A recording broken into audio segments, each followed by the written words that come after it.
I'm more than 2 minutes late, unfortunately. I'm like closer to 12 minutes late.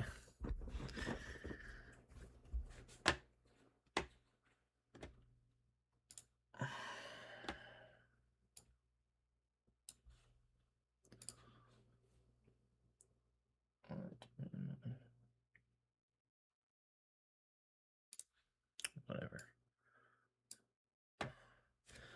Hello, yo, what's up? Ceasefire is so stupid, it'll let them slime their way out of this. Yeah. Yay, ceasefire. Hello, hello, hello. Yo, Nick, how are you? I'm good. How are you? Boker Tov. Happy Taco Tuesday. Are you just sitting there and looking at the screen? Might have been, I don't know.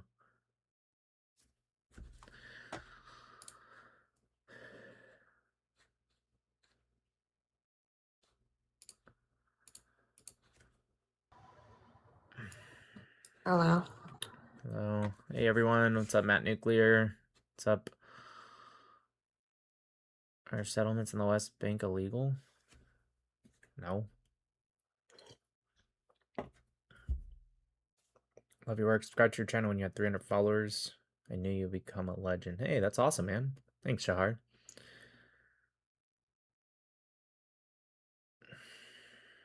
TikTok live? No, I'm live on TikTok.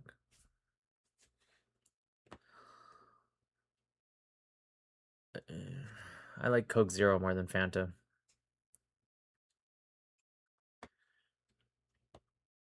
I don't like Fanta.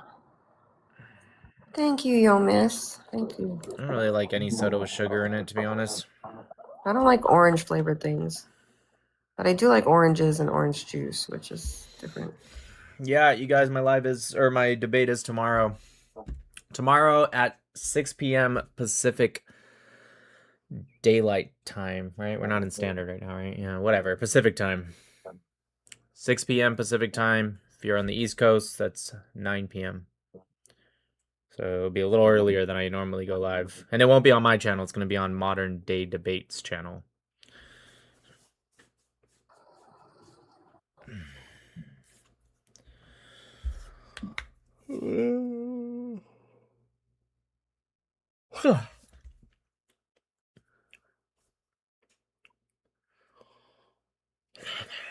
No, I haven't talked about the ceasefire yet. I literally just started the live.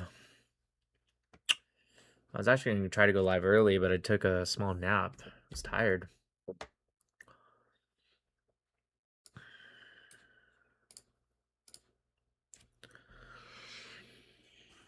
Hey, how you doing, Nick? Good? Fantastic. I just want to say I'm a big fan of your thing and what you're doing, and I appreciate what you're doing, and I hope a lot more people could debate you more. Cause like, I look at other people, and I see they're famous for no reason, but I feel like you're the person that deserves the fame more than any other people, like Myron Gaines or anything like that. Just wanted to say that. Thank you. I appreciate the support, man. Oh, by the way, if I can I add on something if because I don't want to waste both of our times. I've donated Myron Gaines a dollar to see like why he's dodging you in a debate, and he just started to just get mad at me, and then like the moment I showed him proof, like when he said that Ottomans were Arabs, and I sent him a link on the chat, he's like his mods just banned me like that. I remember when he said that, when he said Ottomans are Arabs. That was funny. Like I'll donate one more time. I'll this time show him like the links and the proofs that he did say that because he said that I never said that and that's some bullshit and like yeah. He said, dude, he went viral for saying that. How does he not remember? Okay, whatever, dude. Yeah, I mean, look, But I'm over it. Like, I can't force anyone to debate. And I'm not gonna. I'll just continue to make fun of him and call him pussies. And if he ever learns how to not be a bitch about it, then I'll be here. But I'm not gonna chase it. You know what I mean? Like, if he doesn't want to, he doesn't want to. well, I mean, I'll just donate one more time just to Oh no, no, show no! you. You do you. You can continue to troll him. I'm not. Everyone, feel free to troll him. He's obviously scared. I don't care about that. I was just saying, from my point of view, there's only so much I can do to try to get somebody to debate. If they don't want to, they don't want to. Well, I'll do it, and this time I'll show him the links of the proof, and let's see what he says. And yeah, I just want to say thank you so much for what you're doing, and have a wonderful day. Thank you. I appreciate it. Have a good one. Yeah, you guys, live You I'm too. doing tomorrow is going to be live streamed. But again, it's not going to be on my account. It's going to be on Modern Day Debates YouTube channel. Admit it, Nick. Fanta's better than Coke Zero. Let's debate it. That's funny. It's Shoshana not. wants to know how Luna feels about you calling Amru a pussy. Thanks for the super chat. Issa give peace and security to all Americans, Israelis, and the Iranian people. The regime can kiss my Dradio. Thanks to the super chat. Have you seen Andrew Wilson debating Zach Costello, a hardcore Candy supporter? He did a great job exposing their irrational thought process. Was that the debate he had today at South Carolina? I didn't get to see it. I was going to watch it live, but I got busy. I will check it out because I like Andrew's been pushing real hard on debating these like Candace supporters, which is pretty dope. There's so many people that have been messaging me like, is Nick going live? We really want to know what he thinks about what's been going on, and today was crazy online and all that. I wasn't going to go live Maybe today just because I have my debate tomorrow and I literally know nothing about this guy. I'm not worried at all, whatever. I'll just go in blind. It's not like that big a deal. I'm not worried about any of that, but I thought like I should just figure out who he is. And also I was kind of curious because everyone keeps messaging me like, that dude, his wife like mysteriously disappeared. I have no idea what they're talking about. I didn't even know the guy existed before the debate was offered and it was set up by Modern Day Debates. And so I was like, wait a minute, what? Like someone on X told me that, and I'm like, all right. But then the ceasefire thing happened and all that, and I was like, all right, I gotta go live. Who am I debating tomorrow? Okay, I'll pull it up real quick just so you guys can see. Let me go to YouTube real quick. I don't even know who this person is. I really don't. I don't know. But other people seem to know him.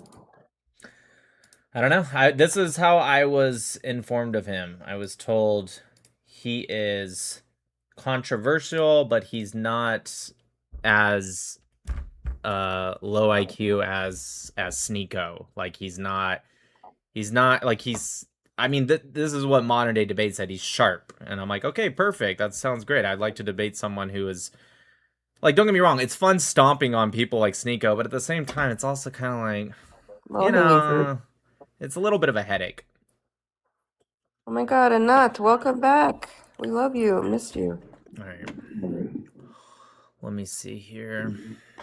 So Modern Day Debates is the title. So you just type that in. So you go to this channel right here. Oh, they're live right now debating. Was Trump a better pick than Kamala? Let's see what they're talking about right now. Unequivocally, anybody, whether it be the Charlie Kirk murder or any sort of political violence, who endorses it or is joyous about it, I've called it out on the air. That's who you're. That's No. him? That's the setup. That's Modern Day Debates, but no, these are two random people. But anyways, if you guys want to be notified, I mean, you can just remember it's 6 p.m. tomorrow Pacific time, Eastern time. It's 9 p.m. But if you go over here to Modern Day Debates, you click right here. Here it is right here. You can click this notify me right here, and you'll be notified when the scheduled stream starts. But it's this guy. I don't know who he is. He's just some, I assume, Frenchman because his last name is pretty Frenchy. J.F. Gripey. Garapi? I don't know. Whatever.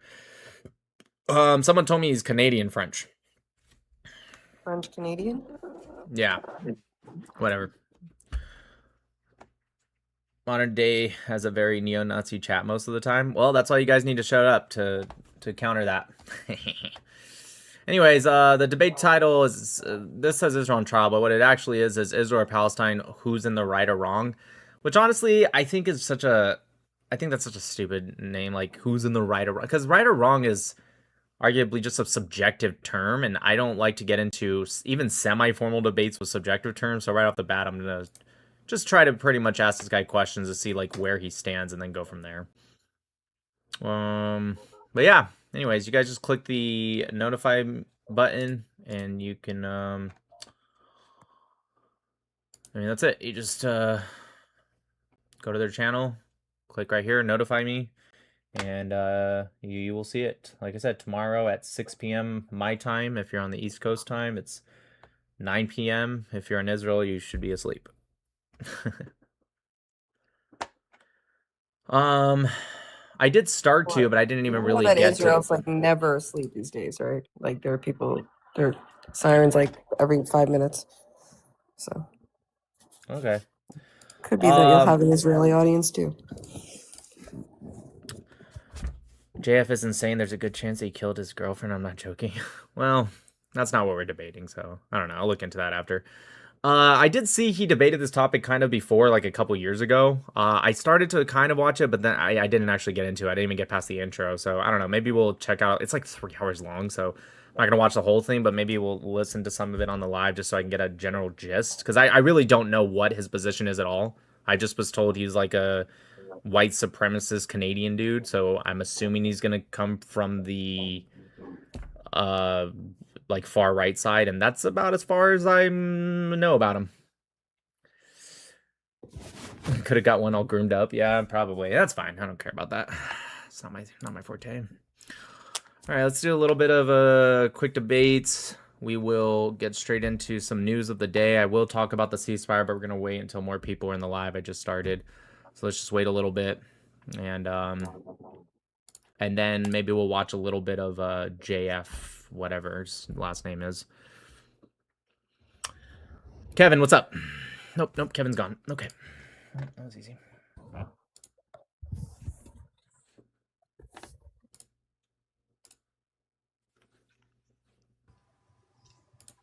Daniel, what's up?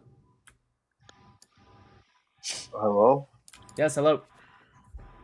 Oh, I thought you was. I was gonna ask you about the ceasefire, but since you're gonna talk about it later, shouldn't I not like bring it up? Yeah, I'll talk about it later. Not too long from now. All right. Just give me a second. All right. All right, have a good one. Permanent, what's up? What up? Not much. All right, so you talking about Islamist attacks in the U.S. Can we talk about Christian and Jewish attacks on the Middle East or the other parts of the world? You want to Or change the that's not your subject? topic? I mean, it's That's not your not, topic. but what about it, I guess? You're trying to say that Islam is bad, but you're trying to say Christianity and Judaism is better. Is that what you're Well, trying to say? Well, I haven't said Like you that, guys, you but guys are yeah, can I answer saints? your question? Yeah, Is that go all ahead. right? Cool, thank you. It's Anyways, all right. I didn't particularly say that, but that is obviously very much true. Yeah. But I find it interesting that Muslims are the only group in the world that never can defend their religion without bringing up whataboutisms. Like, first off, Christians clearly and Jews clearly do not attack nearly at the same rate that Islamists do. I mean, this is Really? factual. Correct. There's been The 72,000 biggest wars are Islamic. Shut the biggest up! word. I'm Hey, speaking. bro. I'm in the Hey, fucking bro. middle of a sentence. Just wait. Sounded like a little girl there. Oh my fucking god, dude. This is what I'm talking about. They're all fucking barbaric. He's already starting. Barbaric. Yes, like you guys cannot like you hear I me in the feel like middle you of a got an sentence issue, and you're bro. immediately of course I have an issue. You guys are insane. Like if you want to have the No, discussion, you have the sound discussion, like but you're stressed out, bro. I do get stressed out talking with you guys. I That's just true. muted you like you're a 5-year-old child.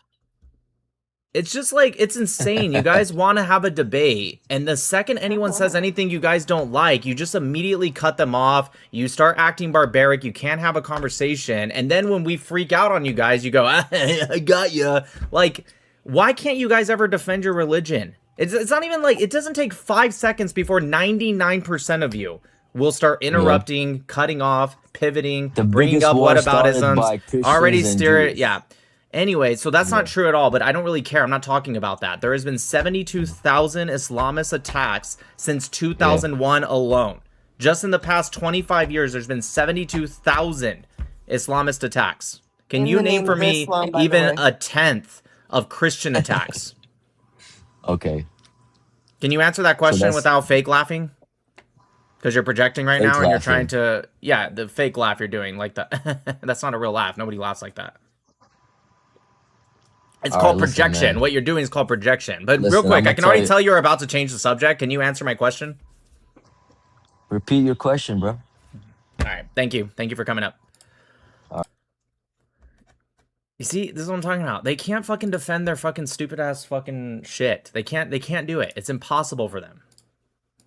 That's why he's Even doing if the an little attack like is fake laugh and the projection and the like they're an doing attack that is because they ever cannot defend their shit. They can't defend it at all. So what they do is they don't listen, as very clearly evident. He's just like, "Can you repeat it?" What do you mean repeat it? I asked one question. You already forgot it? also Christian attacks. They're not doing it in the name of Christianity. So there's that huge distinction. Yeah, of course there's some Christian attacks, but it's not 72,000 in 25 years, I'll tell you that. If you don't, now I'll ask you this. The reason why I came up here, I have to say the first thing that caught my eye was you say the two big problems for the world are leftism and I assume Islam. You assume Islam? What else does that mean? Look, dude, I was just making a wild guess, okay? I'm just wondering what else Islam. could it mean? Is there another thing that means? Oh, there's a country in the Middle East that has a flag with that Oh, logo. really? What's their religion? I don't know. Islam. Crazy, I know, right? There's actually multiple countries in the Middle East that have that on their flag. Guess what? They're all Islamic countries. I know, it's crazy, right? It's almost like there's a correlation there. Okay. So even though Israel is also in the Middle East, but correct. And guess what they don't have on their flag? That. You're proving my point. Okay, keep going, dude. Anyway, so first of all, I mean, I would love for you to explain like how Islam has even become a problem here in the United States. Could you tell me why? Have you taken a look at Dearborn, Michigan? Wait, I'm not understanding your Michigan? question. Hold on, don't answer that. I'm not understanding. What is your question? What's happening? No, wait, hang on. Danielle, what do you mean about Dearborn? I already know Dearborn has like the largest Muslim population in Michigan, but what do you mean, like, what about Dearborn? Danielle? Hello? Are you yelling at my wife? Can you hold on a second? I'm fucking dealing with my Fuck cat. you, dude. Are you fucking yelling at my wife, you fucking bitch? Hey! What the fuck do you I think didn't you do are? anything. Shut the fuck up. The fuck? Who the fuck do you think you are? Fucking... What the fuck is wrong with this guy? Because you didn't answer in 0.3 seconds? What the fuck? God, I guarantee you that dude is fucking single. Yeah, my cat was fucking throwing up. Sorry, dude. Nah, it doesn't matter. I fucking already got rid of him. What a fucking gosh. Muslims, dude, I'm telling you. Muslim and fucking Muslim sympathizers. It's like something to do with women. They just really fucking... They either hate them so much that they just completely avoid them, or they just act like just the worst of the worst around them. Yeah, Slim, I can hear you. Okay, sorry. Why did you go black? I can't see. I can hear you, but I don't see anything. It's pitch probably black. just I can't... It's obviously a TikTok glitch, dude. I mean, I don't know what to tell you. Maybe try scrolling out and scrolling back in. I don't know. But I don't know, if you close the app, it might drop you.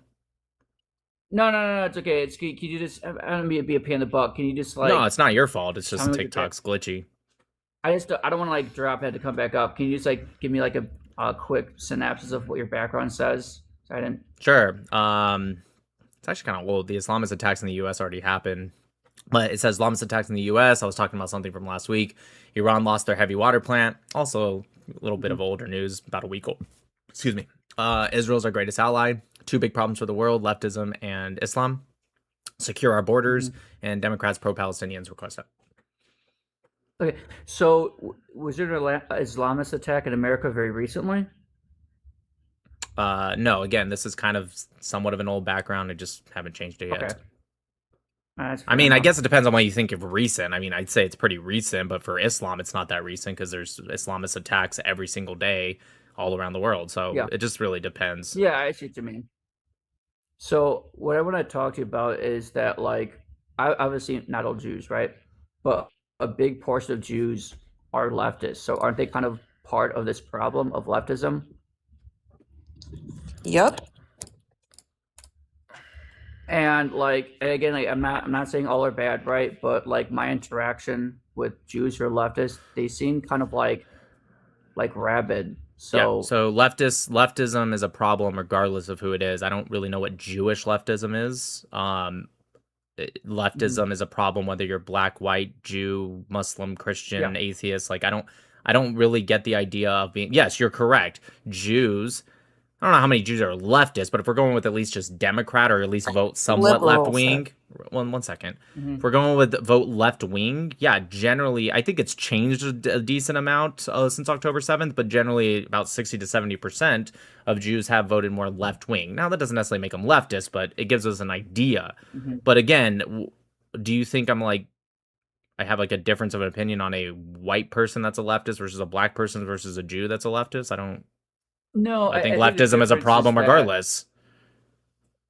no, I understand, but the difference that like when I would debate leftist Jews in the past, they would like to use, the hollow want to try to demonize people and call them Nazis for having right wing views, and I felt it very problematic that they were taking a Just like horrible white world event. leftists, just like black leftists, just I've seen the We exact don't have tactic a you're just talking about. Holocaust Literally, though. I've seen. Okay, I'm sorry, what? But we don't. I mean, like we don't have a Holocaust. It has more. For example, let's just say for Wait, argument, right? hold on. Wait a You are a minute. Jewish Wait a leftist. minute. Wait a minute. You just Why are you said interrupting me? using them because you're not even making sense to what I answered.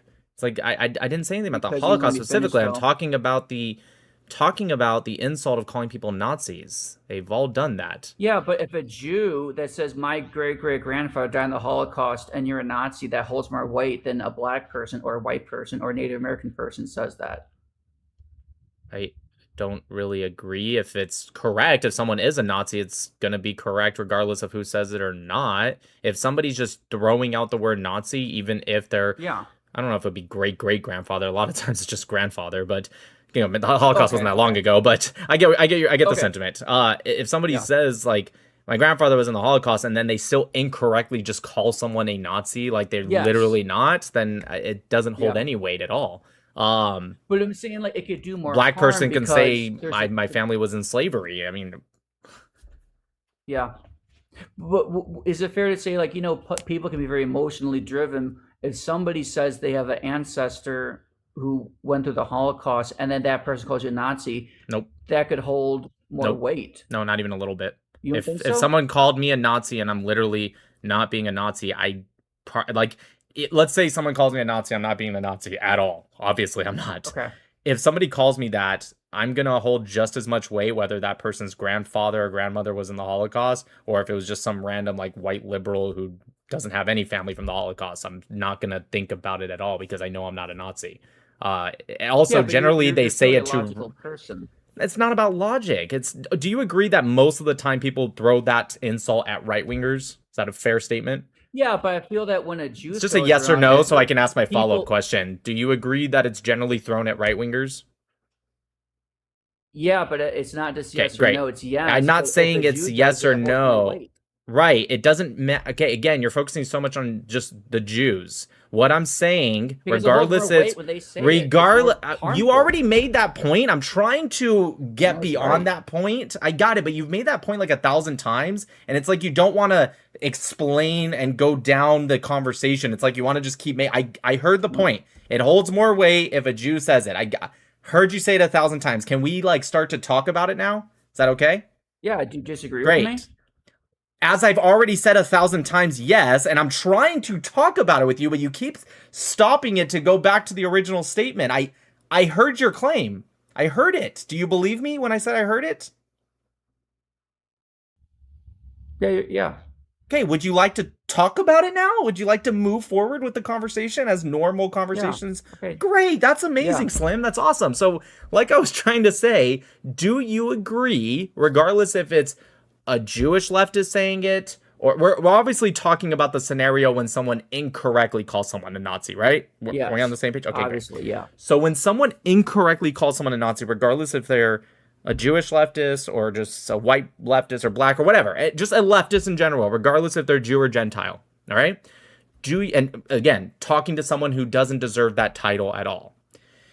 Do you agree that 99% of the time they're talking or they're using that insult towards a right winger? Yeah. Okay, good. Do you also agree that right wingers, I would say all the time, but let's say generally so we don't speak in absolutes. Right wingers generally are not going to use a lot of emotion, especially when they're being accused of something they know they're not. Is that also fair? Yeah. Okay. So I agree with you. I am more logical than emotional, but still, any right winger who, again, very much is incorrectly being, actually, even if they are correctly being called a Nazi, because if they're a Nazi, they probably don't care anyways. But to stick with the argument, any right winger who's incorrectly being called a Nazi just because someone's losing an argument or they don't like you, so they're like, Nazi. Can you think of any right winger that would be like, I don't care, and then they go, well, I'm Jewish, and they go, oh, okay, now I care. I'm going to really reflect on it. No, it doesn't really matter. They're going to be like, I know I'm not a Nazi, so I don't really care if you're a Jew or not. Can you give me an example of when that doesn't happen? Well, I would say that the person being false accused of being a Nazi wouldn't care, but, there's a lot of goofball crazies out there. If they hear that person stating that my family went through the Holocaust and I can identify a Nazi when I see one, that individual might be more likely to be violent against that person. We see. Can you give me one time? What happened to Charlie Kirk? Charlie Kirk was killed because a Jew called him a Nazi? Yeah, they're allowed to sue, and Steven Crowder was threatened. There was a no. Let's not move on. You made an example because I was about to say, can you give me an example of any time where violence was used specifically because they heard a lot of people calling him Nazi, but then they heard a Jew whose grandfather or whatever grandmother was in the Holocaust, and then they took it seriously and then committed violence. And then before I even got to ask the question, you said Charlie Kirk. Are you telling me Charlie Kirk was killed by Tyler Robinson because he heard a Jew whose grandfather or grandmother was in the Holocaust specifically call him a Nazi? Yeah, a number of Jews, I think increases the likelihood. Okay, I'm going to ask the question again because I don't think you're answering my question. So I'm going to ask one more time because the answer is actually definitely no. But I'm going to ask what was my question, Can you Slim? prove that? Well, first off, that's called proving a negative. That's a logical fallacy. It's a burden of proof. No, you can prove a negative. Yes, you well, can. actually, no, you can. It's impossible to prove a negative. What do you mean? Yes, you can. Can you prove that? Well, first off, it's literally a logical fallacy. First off, you're doing two fallacies right now. One, stop. Let me explain. So there's two fallacies you're doing right now. One, it's called burden of proof fallacy. If you make the claim, which it is your claim, you're saying Charlie Kirk was killed because Tyler Robinson heard a Jew specifically call him a Nazi. That's your claim. So you're the one that actually has to give that proof, not me. It's your claim. I'm disagreeing with your claim, but it's your claim. But the second fallacy you're doing is called, your follow-up question, is called proving a negative. You cannot prove a negative. Yes, you can. If a Jew never called him a Nazi, you would be able to prove that. But that wasn't your claim. Your claim was that violence was used against Charlie Kirk because the person that committed the violence heard a Jew call him a Nazi. Your claim was never that no Jew ever called him a Nazi. That wasn't your claim. But it doesn't matter because you cannot prove a negative. How can you prove that someone never called him something? You don't know. Unless you were following around 24/7 and you read every text message, listened to every call. It's impossible to prove it. Do you really not? You've never heard as an adult. You're an adult. You're an adult. You've never heard of proving a negative fallacy? You've never heard that? Nope. Well, I feel really bad for you then. Okay, so yeah, you definitely cannot prove a negative. For example, prove to me that I did not drink a Coke Zero today. Prove it. Yeah, I could do that. Okay, go ahead, prove it. Yeah, I would say like I would. I know how. I would ask to look at your bank statements to see if you use your debit card to pay for a Coke Zero. I didn't say buy a Coke Zero. I said drink a Coke Zero. Right. He bought them last week. Right. Yeah, today. Yeah, I have Coke Zeros in my fridge. Thank you, Colt. You said your wife's in the chat, right? My wife's right below you. She's speaking to you. Okay, so I could ask your wife. She doesn't want to answer you. Have a Coke Zero today. She doesn't know. But how do you know I'm not lying to you? Also, what if she doesn't answer you? Question. That's your choice. What if I say I don't know? I wasn't there. Right. But what if you do answer? You say no. What if I don't? Coke Zero. Well, that actually wouldn't be proof either. That'd be a testimony, and she could be wrong. Dude, you understand you're being ridiculous right now. You literally cannot prove a negative. Prove God doesn't exist. I couldn't be any less emotional. You're very like, your voice is being raised. You're all like emotional and aggressive. If this is what you consider to be aggressive, then I don't really know what to tell you. Would have never made it in the military. I don't know what to tell you. Wait, let me show you something. Hold on a second. Were you in the military too? I was, and if you were, I'm gonna be fucking embarrassed right now to even call you. What the fuck? Really? You were in the Which military branch and were you you think in? that I'm being aggressive? Were you in the Air Force? Yeah, which branch? Were you in the Air Force? No, why would I use that as an insult if I was in the Air Force? Why are you answering What every branch were question you with a in? question? Wait, let me turn my camera on. Hold on a second. What branch were you in? Let me turn my camera on since you're No, my I want ID. you to answer me first because you're just not answering anything. What was your question? Oh my god. Hold on a second. Let me turn my Jesus camera on. fucking Christ. Wait, What does that prove? I think he just wants to say he was in No, the I got my military, and veteran probably ID. everyone hated him in his unit then. Because if he thought I was being aggressive because I raised my voice like one We're not octave, in the like, military anymore. Oh, my camera's on. yeah, I'm Okay, a all right, sorry veteran. about that. Hold on a second. Yeah, I'm a veteran. That's what it's called. I Yeah, don't Marine really. Corps. You're a fucking Marine, and oh my god, dude. Yeah.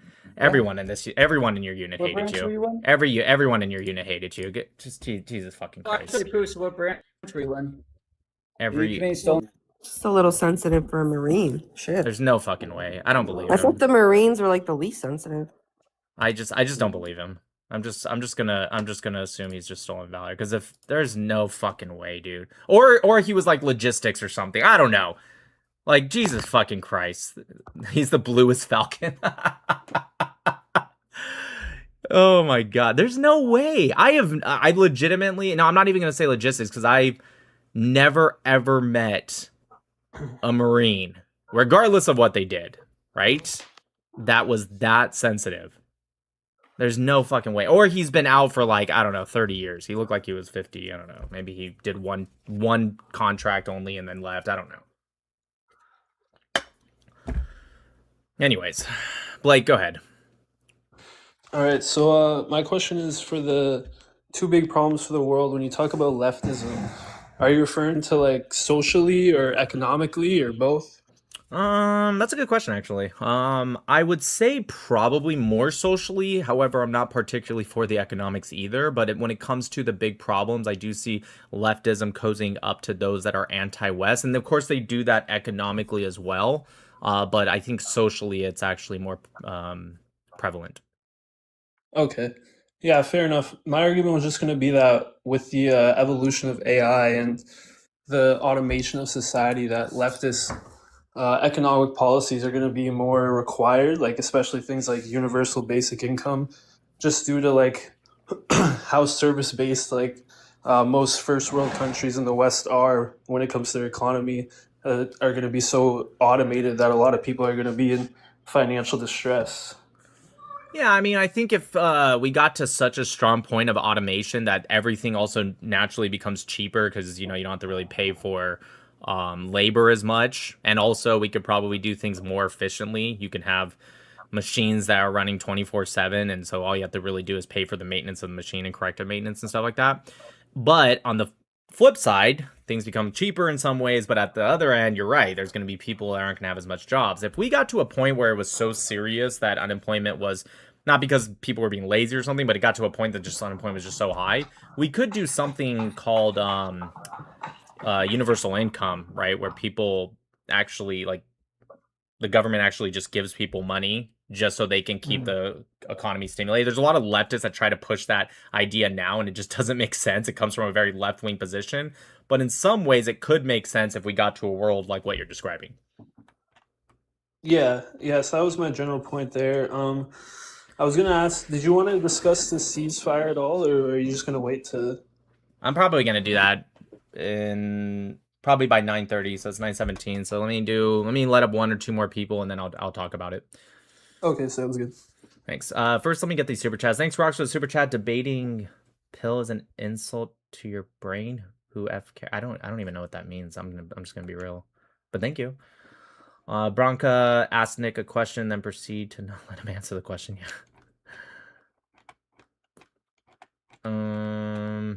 Thank you, Roy SXC. Debating all those red pills like Sneeko Myron, etc., is so beneath you and what you stand for. An insult to I get what you're that's okay. I get what you're trying to say earlier. An insult to your level of an intellect. I honestly don't know how you can even put yourself in the same space. Listen, I agree with you. Trust me, it's not like it's fun debating them. It's not a challenge. However, unfortunately, we just kind of live in the world where that's just kind of, for whatever reason, they get views, right? They're not nobodies. They're losers, but they're not nobodies, and that's just the way the world is. I'm with you. I'd be pretty nice if debates and the geopolitics and what people were interested in seeing were actually two, just regardless of following size or anything, were two just intellects actually just going back and forth, maybe agreeing with some points, disagreeing with some, and it is what it is. I'm excited for tomorrow's debate. I heard he is a weirdo and crazy, but he's not as dumb. Not that it's saying much, but he's not as dumb as Sneeko, so we'll see. Penny Pincher Joe, thank you, 30th AG veteran. Appreciate the super chat.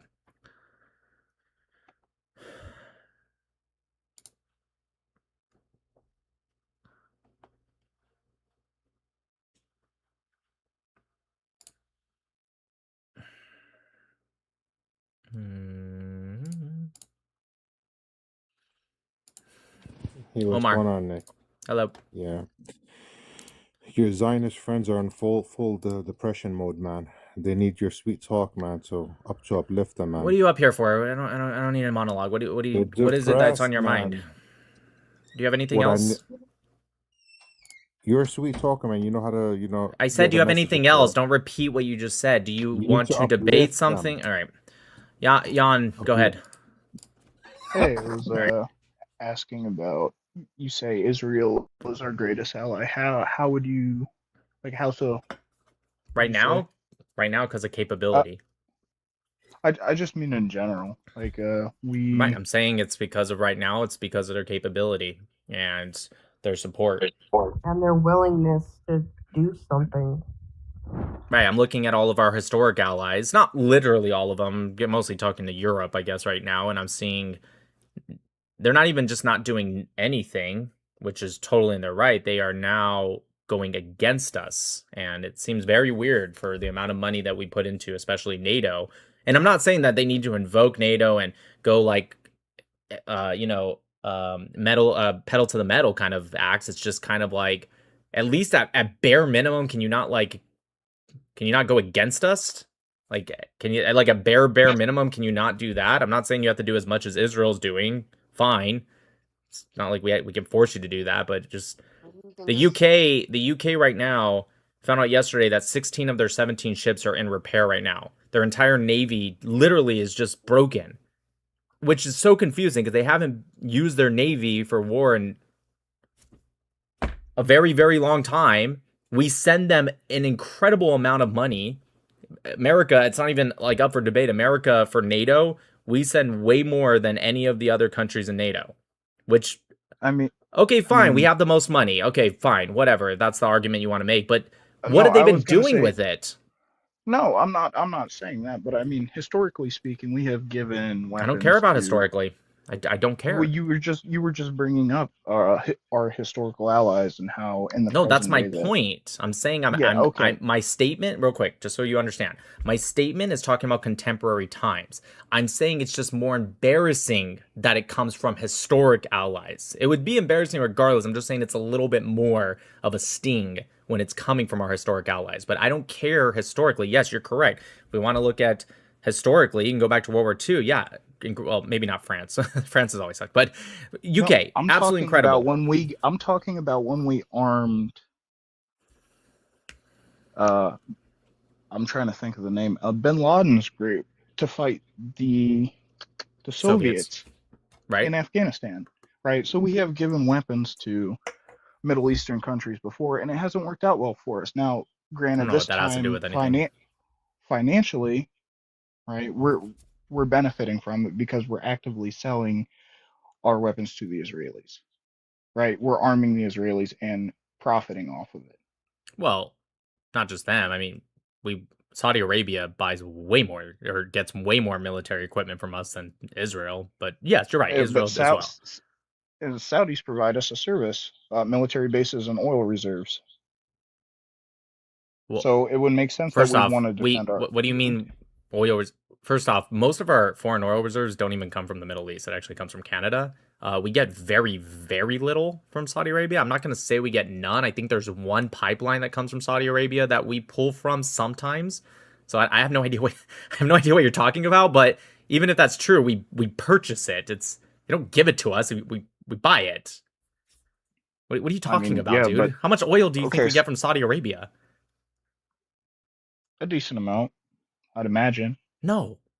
By See, far, most of our oil I think comes domestically, and then most of our foreign oil comes from Canada.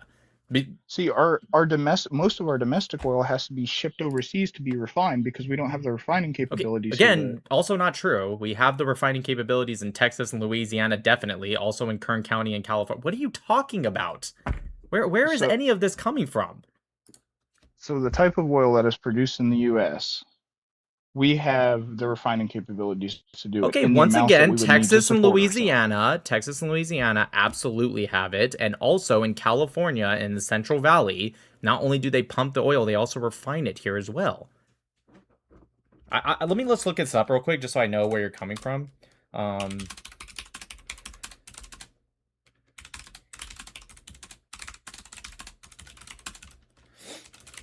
I'm not saying we don't have the capability. I'm saying we're I'm not looking that up to handle the Yeah, I just volume. looked it up. We get 4% of our import oil from Saudi Arabia. So yeah, you're just. I'm not gonna say you're lying. Maybe you're mistaken, but you read that somewhere. I assume you didn't just make it up. Then I was mistaken. I'll admit that. That's fine. Okay, so back to really the root, because we weren't really talking about oil. The root. Of course it makes more sense. And by the way, I wasn't trying to say we shouldn't give weapons to Saudi Arabia. Of course we should.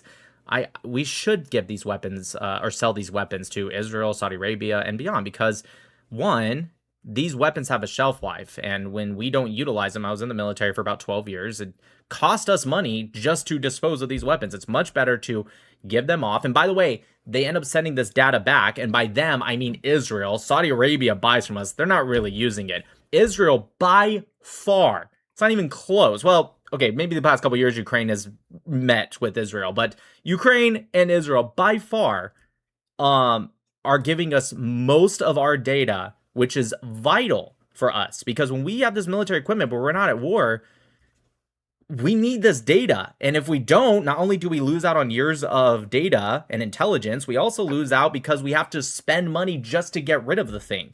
Instead, we can make money selling it to these people. Last year, Israel spent like 10 times the amount we give them in a year just on fighter jets. That wasn't even like munitions. That was just fighter jets. They gave us, it's like a $30 billion deal, give or take. But not only do they get this weaponry, not only do we get money from it, not only does it create jobs and helps the private side, which I'm all about the private market. That's just me personally. But Israel also gives us the data back that we need because we're not at war, which is good. I'm not saying I want to be at war just so we can get data. I'm just saying it's a matter of fact.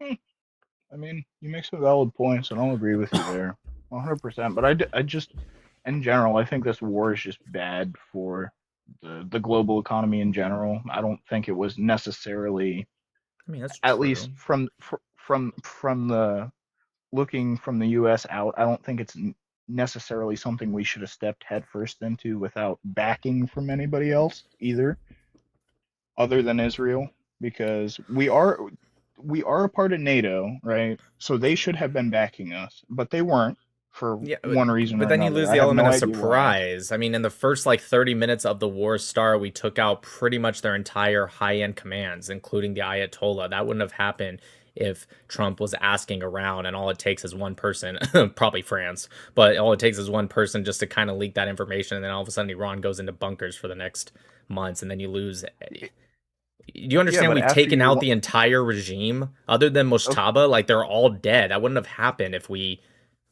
started telling everyone. So then why are we calling a ceasefire? Where do you think this is going forward? Say next 2 weeks. Where do you think that this is going? Look, I can never read the future, but I called today like a glove, and I guess you'll be the last guest before I talk about it, because I am everyone was freaking out, like, oh my god, did you see Trump's Truth Social post? He said an entire civilization is going to be dead. There's even people that are pro the war, and they were like, he's threatening to use a nuke, and I'm just like, can you all calm the fuck down? And people were arguing with me in the comment section. I said, Trump, as much as I voted for him, as much as I support him, I voted for him 3 times, and I still support him. I'm not saying I regret my vote, but I don't deify the guy. I have no problem calling him out when I disagree with him. And this morning, I quite literally said, it's an empty threat. Trump is going to do what he has done, let's be honest with ourselves, quite a few times. The amount of Trump supporters like, no, you're wrong. He doesn't make empty threats. And I'm like, look, again, I'm a conservative. Not particularly MAGA, but I'm a conservative. I like Trump. I voted for him. But let's be real. He does empty threats at times. And when I say that, I'm talking about his most exaggerated threats. He did it with Hamas. He did it with Mexico. He did it with Greenland. And by the way, that's not even me saying I wanted him to invade Greenland or bomb Mexico because of the cartels. I'm not even saying I do or don't want that. It's just a matter of fact. It's not coming from a place of like disagreement or anger. It's just he comes out, and a lot of the times he goes, I'm gonna fucking bomb every single bridge and every single power plant and all this stuff. And then it always just happens where he comes back out and he goes, all right, I'm going to extend it a week or two because, we had some talks and it's going very well. It's going very, very well.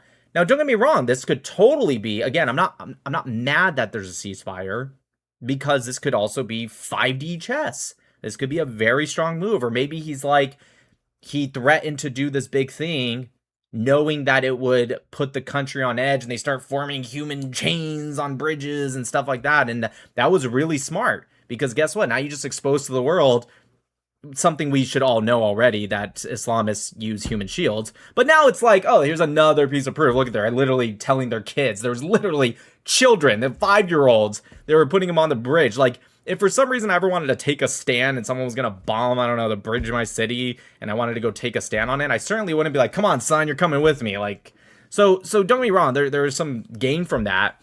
Where was I going with this?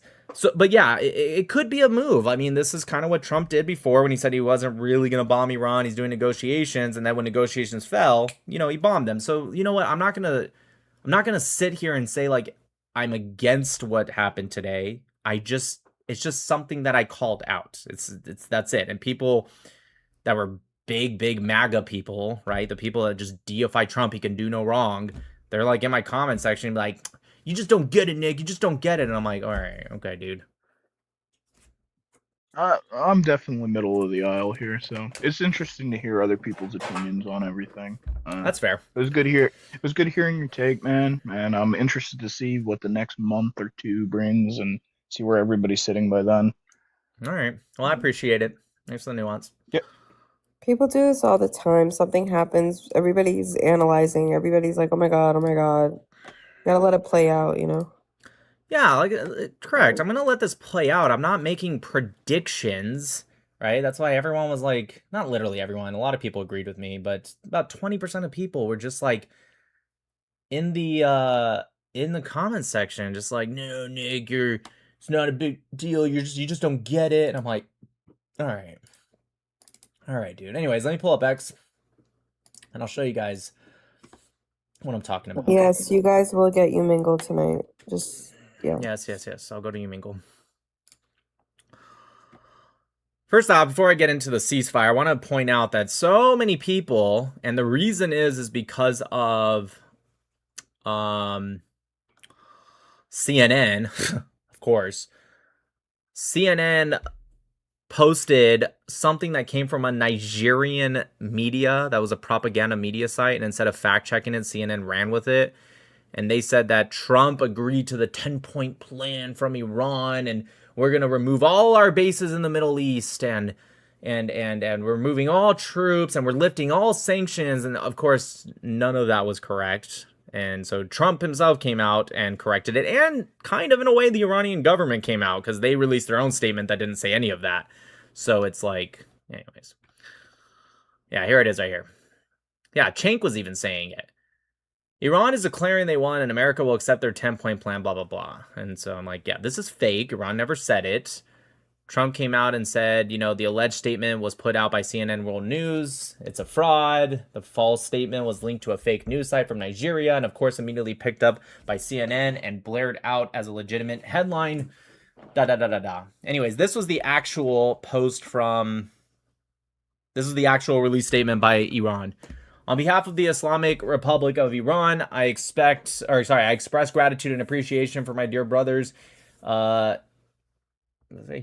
Minister of Pakistan Sharif, and Field Marshal Munir for their tireless efforts to end the war in the region. In response to the brotherly request of Prime Minister Sharif and his tweet, and considering the request by the United States for negotiations based on its 15-point proposal, as well as announcement by President of the United States about acceptance of the general framework of Iran's 10-point proposal as a basis for negotiations, I hereby declare on behalf of Iran's Supreme National Security Council, if attacks against Iran are halted, our powerful armed forces will cease their defensive operations for a period of 2 weeks. Safe passage through the Strait of Hormuz will be possible via coordination with Iran's armed forces and with due consideration of technical limitations.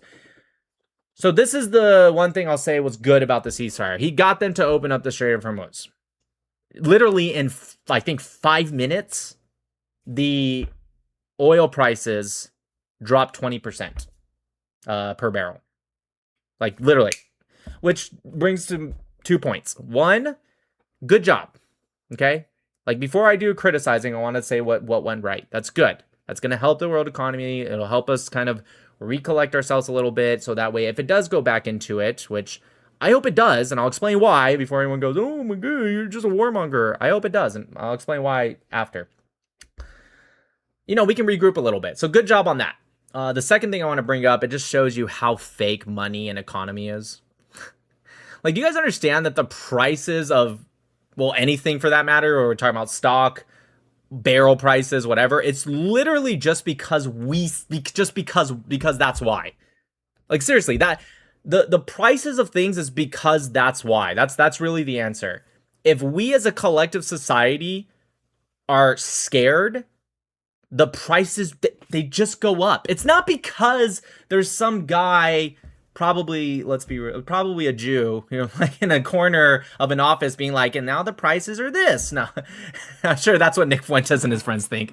No, it's because we're scared. And then the Strait of Hormuz opens up and we're like, oh, we're good. And all of a sudden prices drop. Like, the economy is so fucking fake. You guys remember that,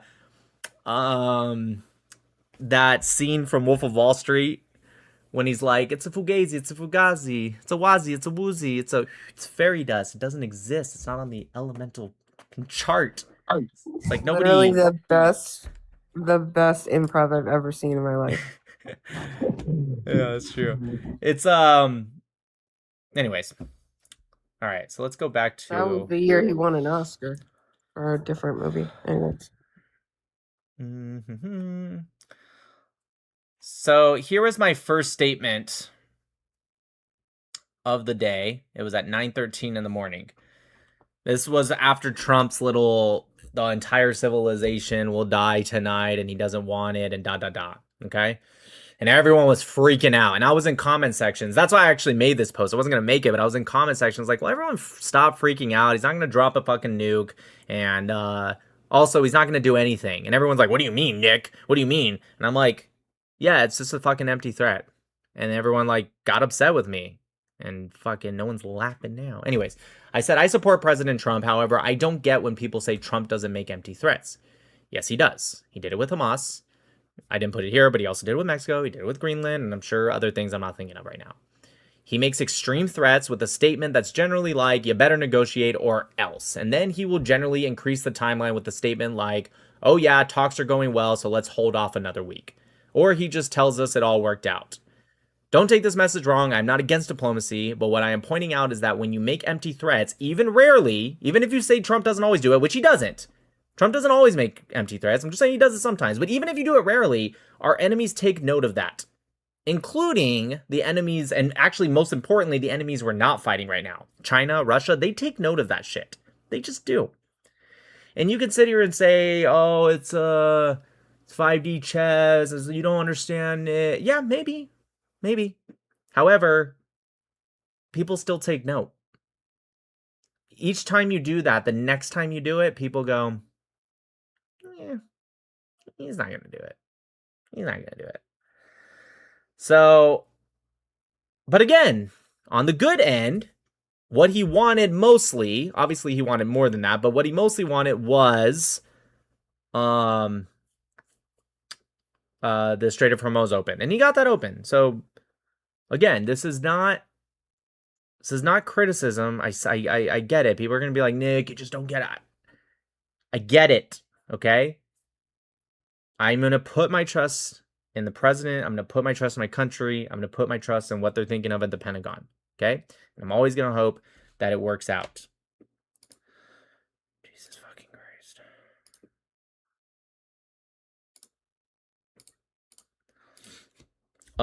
Anyways, but my point still stands, okay? I'm not wrong to say this, okay? Trump sometimes, not super rarely, but still enough to talk about, he at times does stuff and then just backs out.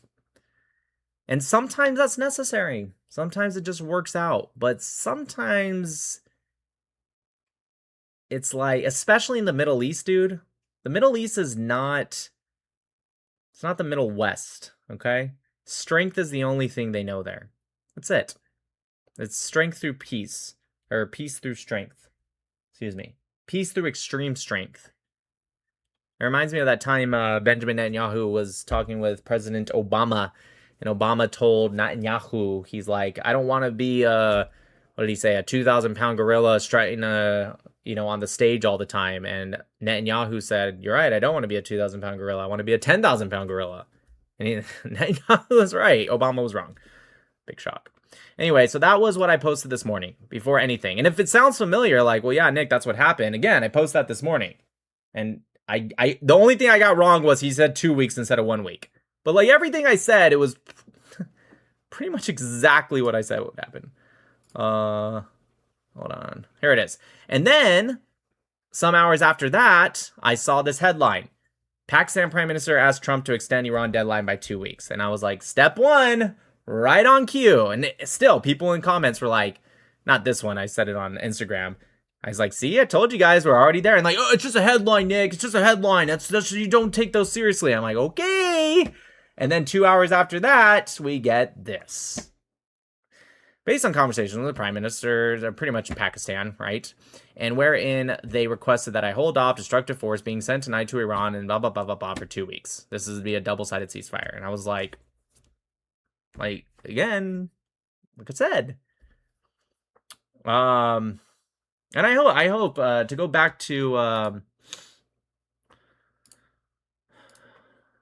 back to what I was saying of why I hope it starts back up again.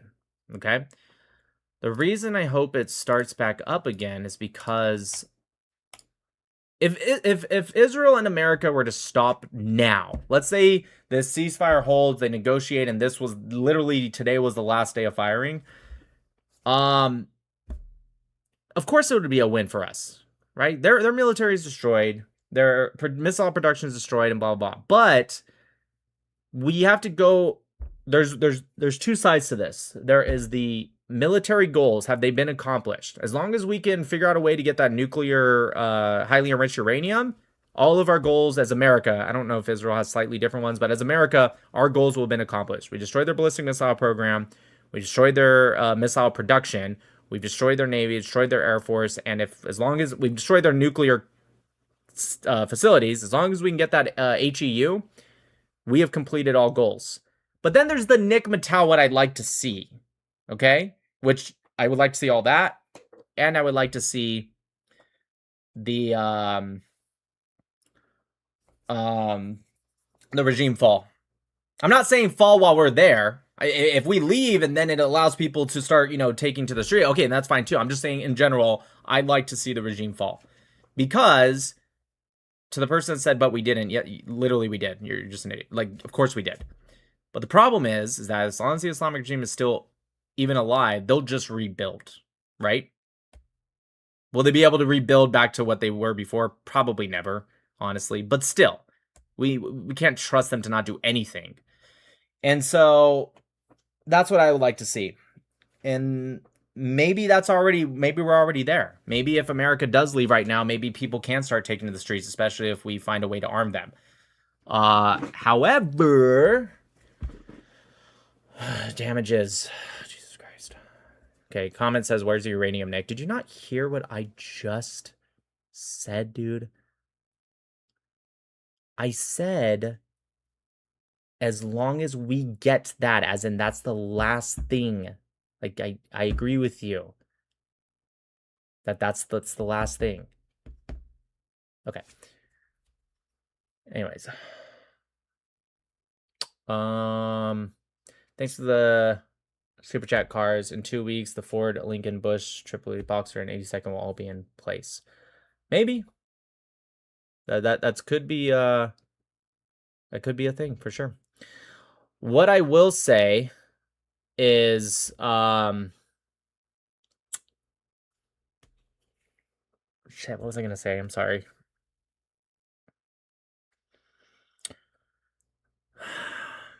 Oh yeah. One thing that we have exposed of the anti-war, whether they're right-wing, pretty much the entire left-wing, one thing that was very exposed, it's so funny that just yesterday they're all like, Trump needs to take the off-ramp, he needs to end this is war crimes, he's a war criminal, we need to impeach him. And then today he's like, hey, the Strait of Hormuz is being opened up for at least 2 weeks. We're going to do a 2-week ceasefire. And they're like, oh, what a loser. Can you guys believe it? He's a ceasefire. What a loser. And it's like, that's why we should never, and by we, I mean the American government, and I'm not saying the American government does this. I hope they don't. But if the American government is even kind of taking any cues from the, when I say public opinion, I mean these podcast bros that say they're the public opinion because they get hundreds of thousands to millions of views. I really hope the government's like, hey, we should probably wrap this up because Tucker Carlson gets millions of views or Nick Fuente. Like, I hope they're not doing that because it doesn't matter what you do. They're going to, because they hate you or Jews or Israel or all of the above or whatever their motivation is, they're going to complain no matter what.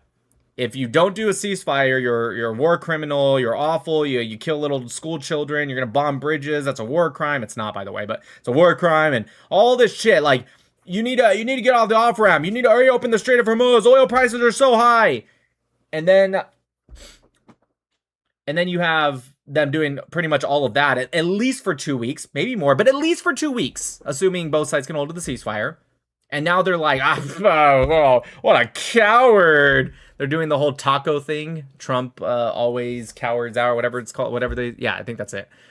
Right? It's just like, yeah, it doesn't, it's not worth it, you guys. It's not worth listening to them. Trump apparently called Tucker low IQ. He did. That's true. All right.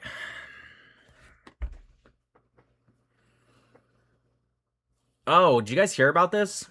There were 3 killed in a shootout at an Israeli consulate in Istanbul, Turkey. But the not so funny, but funny thing was that consulate hasn't been used in like 2.5 years.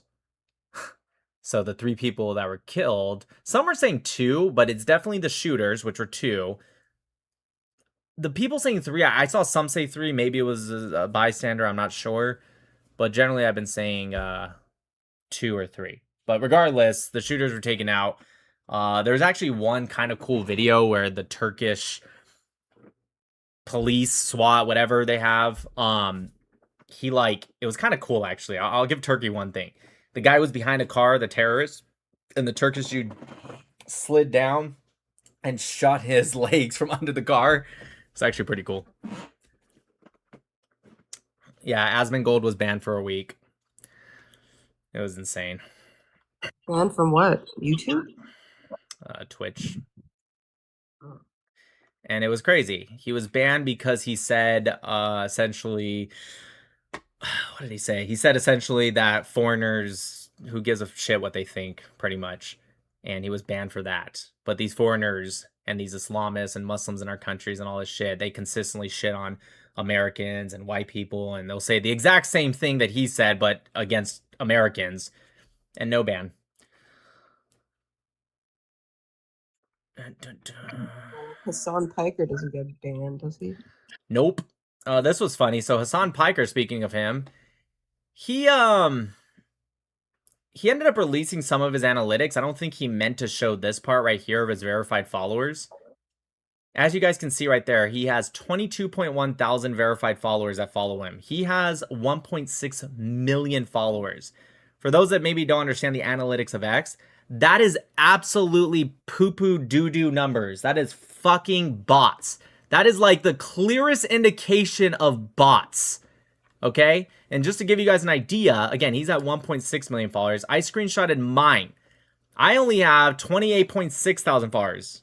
Significantly less than, in fact, that's like I put it right here. That's 1.38, or sorry, that's his. That's 1.79% of his followers I have. Yet I have about a quarter of the verified followers. Just to give you guys an idea. What does that mean? That the rest are not real people? Or no, just... it doesn't mean they're not real. You can be real. Most people on X are real and don't have a verification. That's fine. But statistics are, well, of course, again, it doesn't mean that they're all fake. No, of course not. But statistics do matter, right? Statistics are still statistics. No one has a 1.38% ratio of verified followers. So, of course, he probably has a lot of real followers that aren't verified, but he also has a lot of fucking bots. There's no way you have 1.6 million followers and only 22.1 thousand that are verified. It could be way more verified. Yeah, that's insane. Insane number. Anyways.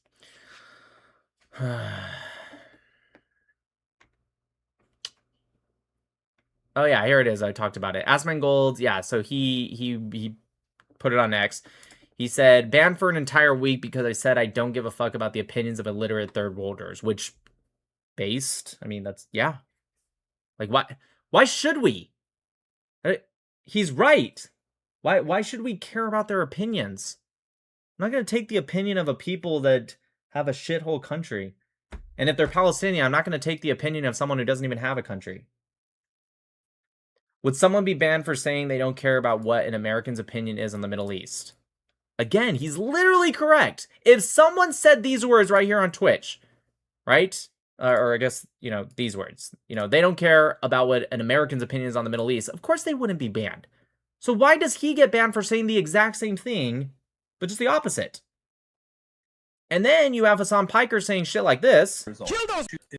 Well, my understanding is that the property owners who have properties there choose just not to rent it at all. Yeah, kill them!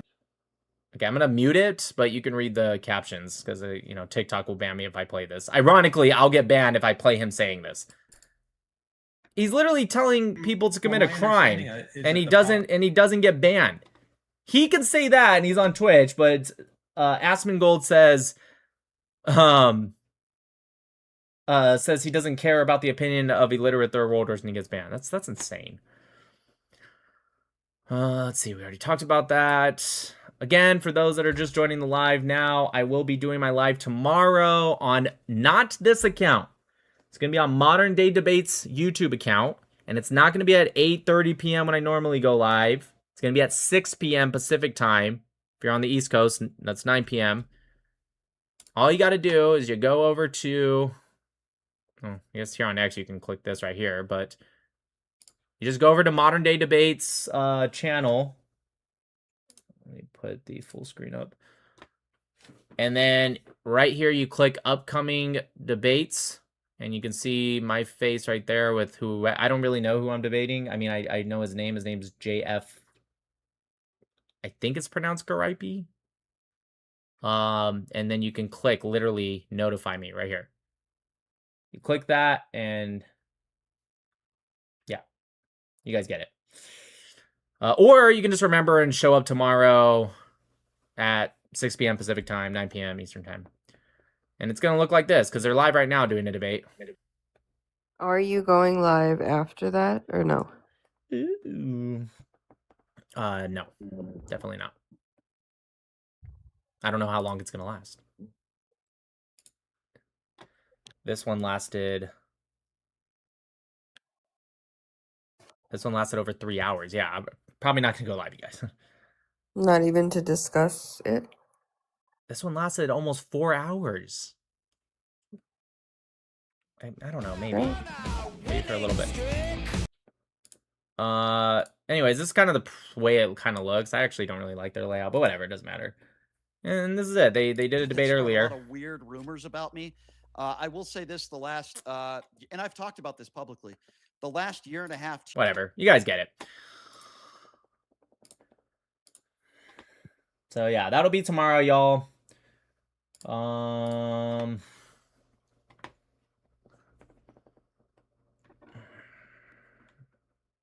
What else? Oh yeah, you guys should check out this video that I made because it's. I'm sorry, but it just shows you guys the hypocrisy of fucking hoglets.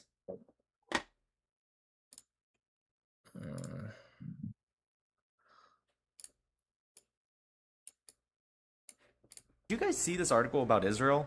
Young women from the West Bank are being bought by Israelis. I'm sorry, but I can't stand by this. I had to make a video. That was the actual headline, all right? Young women from the West Bank being bought by Israelis. I talk a lot of bad about Haaretz, but maybe this is something that should be highlighted about Israelis. That's what the headline says. It says Israelis. So let's keep reading. It says right here, my husband's family called me a... Wow. Okay, then we moved near his mother and sister's house. I didn't work. I didn't have a social life. I was a punching bag. Oh my gosh, without status, he could control me. I've been to Israel a couple times, and I did not know that they were doing this to their wives. Let's keep reading. This specific victim grew up in a village in the West Bank in a house where fear was a daily occurrence. She says that her father was an alcoholic and used to beat the family members. Wow, that's... Okay, let's keep reading. It is estimated that thousands of women have been brought to Israel from the West Bank, Gaza Strip, and Jordan to serve as second wives in polygamous marriages. Wait, I didn't know Jews did polygamous relationships. Hold up. In her article on polygamy in Bedouin society. I don't have to play the rest of the video, but essentially, in pretty deep into the article, it was talking about Arabs, Israeli Arabs, specifically the Bedouins, which are Muslim, which makes a lot more sense. Probably would have been interesting or important to put that in the headline, don't you think? Especially because Haaretz, you have to pay to read the article. Now, of course, I don't want to give any money to Haaretz, so I just put it into a paywall bypasser. But still, a lot of people don't know how to do that. So it's kind of interesting. And we all know, especially pro-Pallies, that's where they get 90% of their information is the headlines. So yeah, the headline straight up was like, Israelis are buying women from the West Bank. And then you find out it's West Bank, Gaza, and Jordan. And then you find out it's actually Israeli Arabs, specifically the Bedouins. And they beat them, and they essentially kind of torture them because they take these women and then they lie to them saying that, you know, Israel doesn't care about you. You have no rights here. So they don't even try to get help. Obviously they could get help but they don't know. So they don't have family there. They're just second wives, and they're just kind of, yeah, it's awful. Anyways.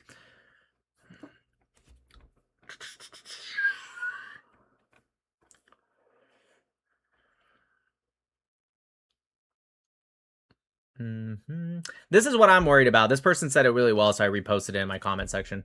This is why Obama's red line empty threat. I sent you a message if you can just quickly. It won't take long. Sorry.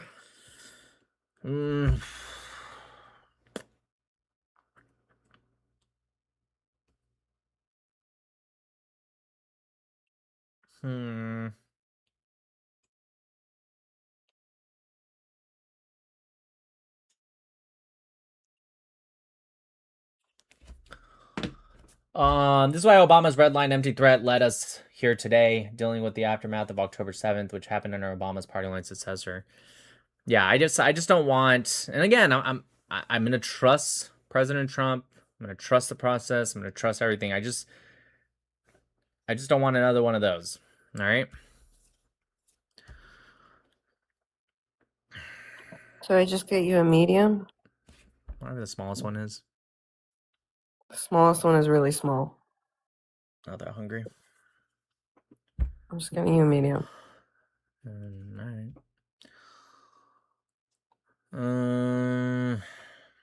right. Oh yeah. Here's Joe Kent. I don't know why he still matters. Great news this evening that there's been a 2-week ceasefire agreed upon tentatively between us and the Iranians. It's unconfirmed yet if the Iranians have accepted this deal as well, but I hope that they have. It's absolutely essential that we ensure that the Israelis do not sabotage this 2-week ceasefire or eventually the lasting peace that we're trying. So as he's saying this, as he posts it, not only did Iran accept the ceasefire, but they continue to launch cluster munitions on Israel. 11 were, that I know of, it could have been more, but at the time when I read it, 11 were injured. I think I posted the pictures here. No, wait. Sorry. Yeah, I posted it in here, in this video. Absolutely essential. There it is. From cluster munitions Hey, what's up, trader? Anyways, 11 injured and dozens of impact sites from cluster munitions in Israel. By the way, this was... Yeah, I just want to show you guys the pictures, really. Yeah, it's, maybe you should worry about fucking having your Islamist friends be restrained. Stop worrying about fucking Israel. Every fucking 5 seconds, these people are seriously Israel first, like Matt Walsh says. Right? Everything in their mind is just Israel, Israel, Israel. Roy, thanks for the super chat. Hassan has personal ties with Twitch CEO, by the way. That makes sense. That makes sense. I didn't know that. Oh, yeah. Here's Owen Schroyer. This guy's an idiot, too. He said, we saw little to no evidence He's out of... always been an idiot, that guy. Yeah. He said, we saw little to no evidence out of Iran of an uprising or the thousands of dead protesters claim. First off, yes, the fuck we did. I'm gonna crash out if I hear one more fucking... Okay. Woosah. One more person say that, oh, we don't even know thousands of dead protesters. Yes, we did. In fact, the Islamic regime effectively admitted that their medical centers became overwhelmed and they ran out of body bags. You don't use body bags on people that are just injured, okay? There's medical records and lists. And by the way, that's just the ones that made it to the hospital, right? That admitted to about 30, I think that one said 32,000 were killed. But it's more. You want to know how I know it's more? Because they admitted that the ones that were just dead on site, which honestly probably would be the majority, at least half of them, they didn't go to the hospitals. So they were never documented, right? The ones that were documented were the ones that went to the hospital because maybe they could have survived and then they died, and so they documented their death. So yes, there was evidence of dead protesters. Anyways, whatever. He said, total national news coverage, okay? Here's a clear demonstration by the Iranian people in solidarity against Trump's strikes and threats. No national news coverage. He shows a fucking video of, I'm going to be nice here and say 300 people, obviously, between both videos, because there's two videos he shows. That's like maybe 50 to 80 people max. I mean, I can't see how far it goes down, but it looks like it stops kind of like right there. But let's just assume it goes all the way down. Let's just round up and call it, I don't know, fucking, let's call it 200. Just to be like, let's call it 500. Fuck it. Let's just be really, really conservative here, right? It's obviously not 500 people, but let's just really be like, let's just say it's 500. And there's little fucking kids. Yeah, of course they use their children. Wow, big fucking shock. Hold on, there's another video. And then this one, which is even less people, because it stops right there.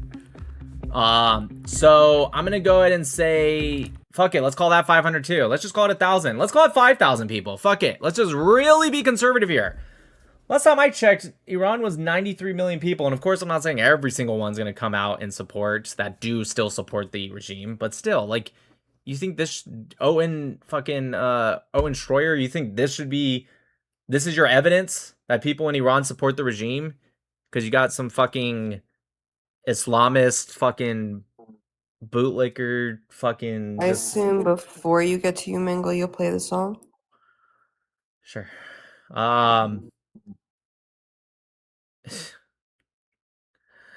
It's insane. Thanks for the super chat, Mickey. Huge fan. I've learned so much from you. Keep up the great work. Thanks. I appreciate it.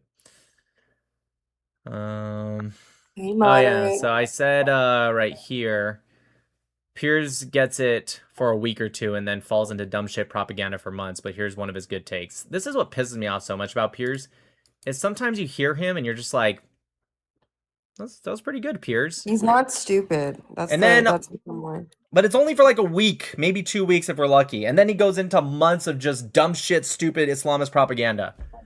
Anyways, here's a good take though. Well, I tell you what, we'll end it like this.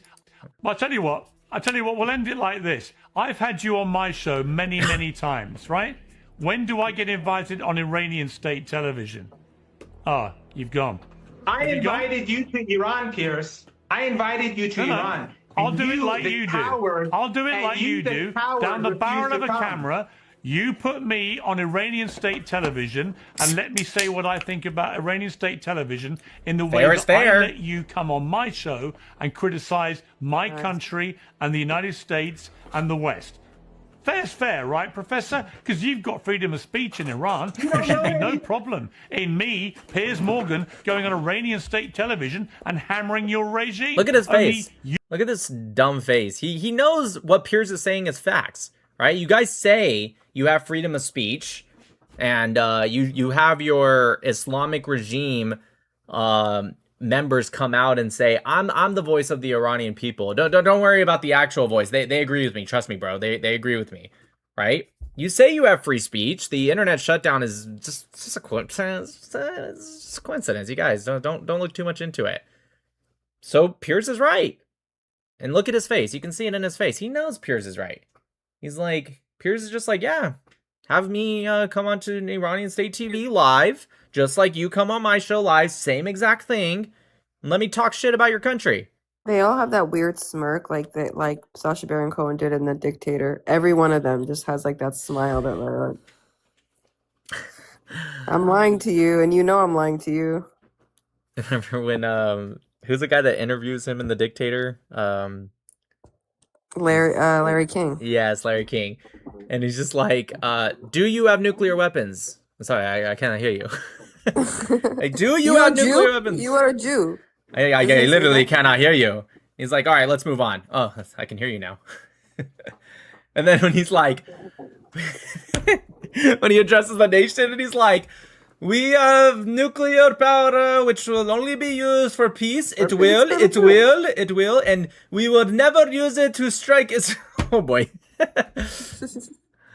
Hilarious. You won't let that happen, and the regime won't let it happen, because amongst the many things that you repress, the biggest thing you repress is freedom of speech. That's why you can't talk out against your regime, and that's why you wouldn't let me go on state TV in Iran and talk out against your regime. And that is the difference between us. So you can try and take the high moral ground, but the reality is that is the difference.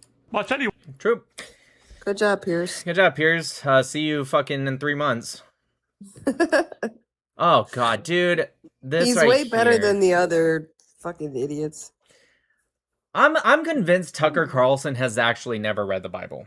And when I said never read, I'm not even speaking cover to cover. I'm convinced he's never even read one book of the Bible. I think he's read. I think he's read it, but not actually read it. You know when you read a book and you don't even like know what you're reading? I don't think he has at all. I really do not. I think he knows some verses because he's been told and he just, kind of knows, but I don't think he's ever read it. So check this out, what he said. You can't kill people who have committed no crime, who did nothing wrong.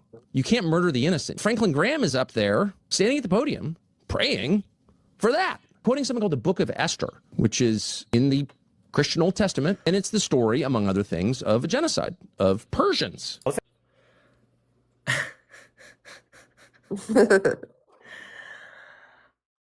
Sometimes when people say dumb shit, I can generally know where they got it from, and then I can call out, actually, you think it's 83% civilians because that came from a not Harvard study, but it was on Harvard's website, but it was actually removed by the cradle, and I can figure that out. I've never heard anyone say this before, that it was a genocide of the Persian people. So I don't even know where he gets it from. I've read the Book of Esther, admittedly more than other books in the Bible, because it's a pretty big one. I mean, you know, Haman, and I've never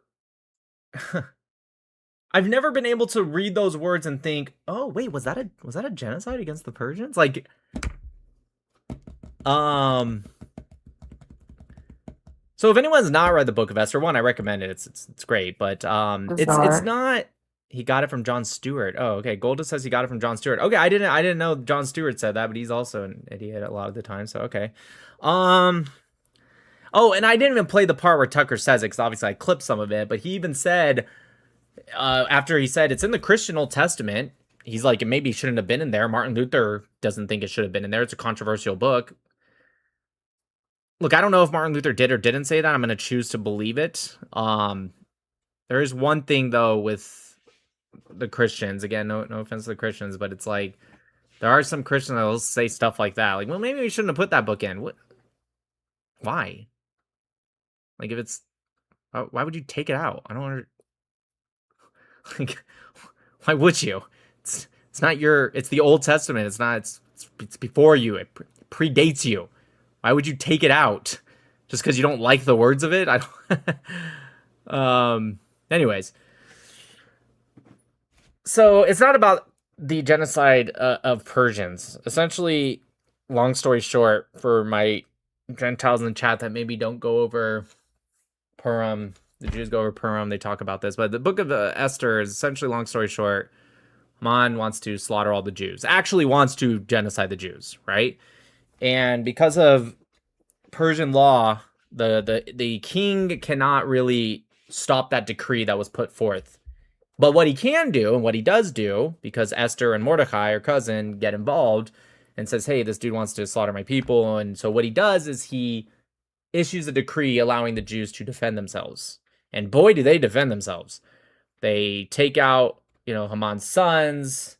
They go to capital city, take out 500 people there, and overall 75,000 people. But interestingly enough, and this is the part that I guess Tucker Carlson forgot to read, it says of their enemies. And then it even says at least 3 separate times, maybe more, just that I remember in chapter 9 in the Book of Esther, that the Jews did not plunder, right, the land, the soil, or anything like that, which would be something you would do if you were, I guess, genociding the people. So, yeah, I have no idea where Tucker got that from. Or I guess now I do. He got it from Jon Stewart, but, like, it's insane. Like, maybe just, I don't know, read about it. Oh, yeah, this guy... I had to take a screenshot because he got suspended. I didn't even report him. I don't even know how he got suspended, but I guess he deserves it. He put, don't worry, in my comment section, don't worry, we're working on getting Nick's address. We were able to find family members, but not his yet. But we will save this post. And of course, in classic Nick fashion, I just make fun of him. So when this guy says we, he means the 5 basement-dwelling friends who typed Nick Mattel address into a Google search and clicked on one of those sites like White Pages. You guys aren't going to fucking find me. But regardless... these people are truly pathetic. Like, seriously, these people are fucking pathetic. These fucking... I mean, his account's suspended, so I can't show you now, but he had, like, no followers, fake fucking profile, fake no profile picture. Like, these people legitimately, because they hate my takes, and not just me, I'm sure they do it to definitely other people as well, they spend their fucking days probably fat and alone with no wife, no kids, or they're just fucking teenagers still living at home with their parents, whatever. The case by case, but like this is what they do. They just, I'm gonna find this person. Like, fucking losers, dude. You know how many people honestly, I fucking can't stand on the internet? I've never once in my life thought I should find their address. I should find out where they live. Like, I don't fucking honestly though, people are crazy, so let's not like totally, dismiss that. Oh, that's my door's there. You will not be leaving out alive if you come through that door. I'm just gonna... last night, but it's funny how Tucker Carlson and those like him, Candace Owens, SD, thank you. etc. You're my door's there. I am a veteran, and I'm a very, very, very proud owner of multiple pews. So, okay, if you want to do that, yeah, I'll be careful, you guys. No, you guys are right. I'm not trying to wave it off completely. I'm just, look, people are crazy. Okay, I can't stop crazy people. Only thing I could do is either stop what I'm doing, which won't happen because it's something that I legitimately care about, right? It's something that I legitimately care about. I'd go mad if I didn't talk about this. So it comes with the territory. It is what it is. It comes with the territory. All right, let's go to you, Mingle. No. Promise you guys. Song. Hmm? Song first. Oh. All right, let's do the song first. And then we'll go to you, Mingle. You mean dudes in cars? Dudes and cars. What am I doing? APAC money or mixed by Cold Stand with Israel? We haven't heard APAC money in a while. That's not true. It was the last one I played, I think. Or second to last one I played. I don't know. Moderate wants to perform a live song, he said. Moderate could just play the piano and we'll be enamored. Yeah, fun fact, if you guys don't know, Moderate actually is very good in the piano. No, like genius level good. He's not that good, but... No, but seriously, you guys, especially on YouTube, if you guys know who Moderate Case is, fun fact, he can play the shit out of a piano. If you guys didn't know that about him. You should make a video playing the piano again, or post one of your old ones. People haven't said it in a while, or seen it in a while, excuse me.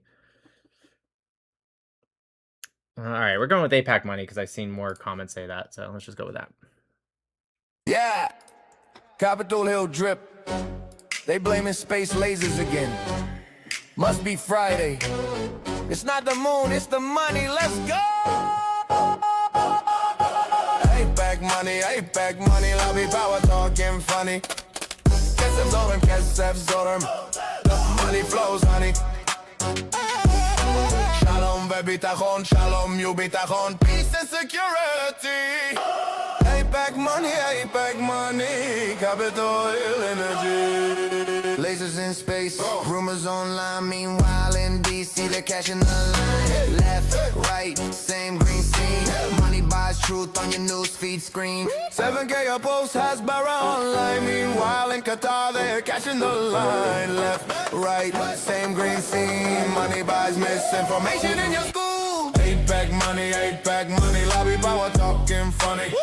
Kesef Zorim, the money flows, honey.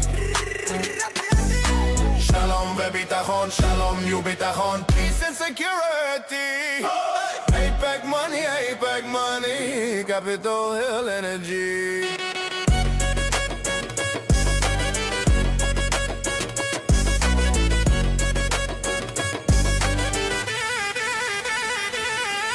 Lasers in space, conjuring the banks. Rumors online, meanwhile in DC, they're cashing the line. Left, right, same green scene. Money buys truth on your newsfeed screen. Israel Chazak. Israel Chazak.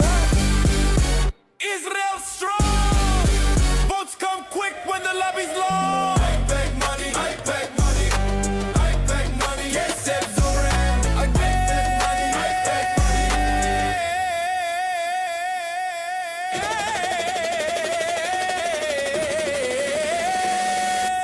APAC money. APAC money. Kesef Zorim again.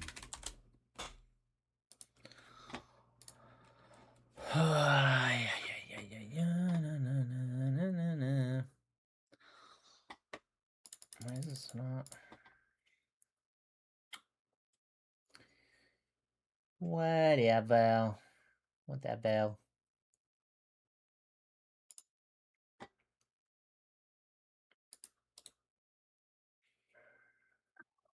Wait, you have to play Bob's introduction now. Oh, you're really just trying to delay the inevitable. It's just funny. It's fine, you don't have to.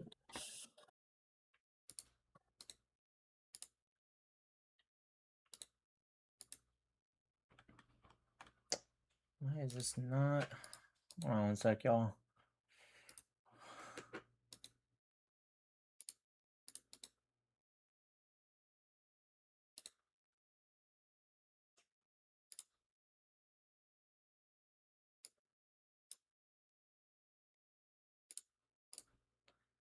This work? There we go. Nice. Sorry, I just realized you can group sources together, so that way instead of clicking all these other buttons I normally click, I can just click one thing. Wish I learned that a while ago. All right, let's go to Mingle.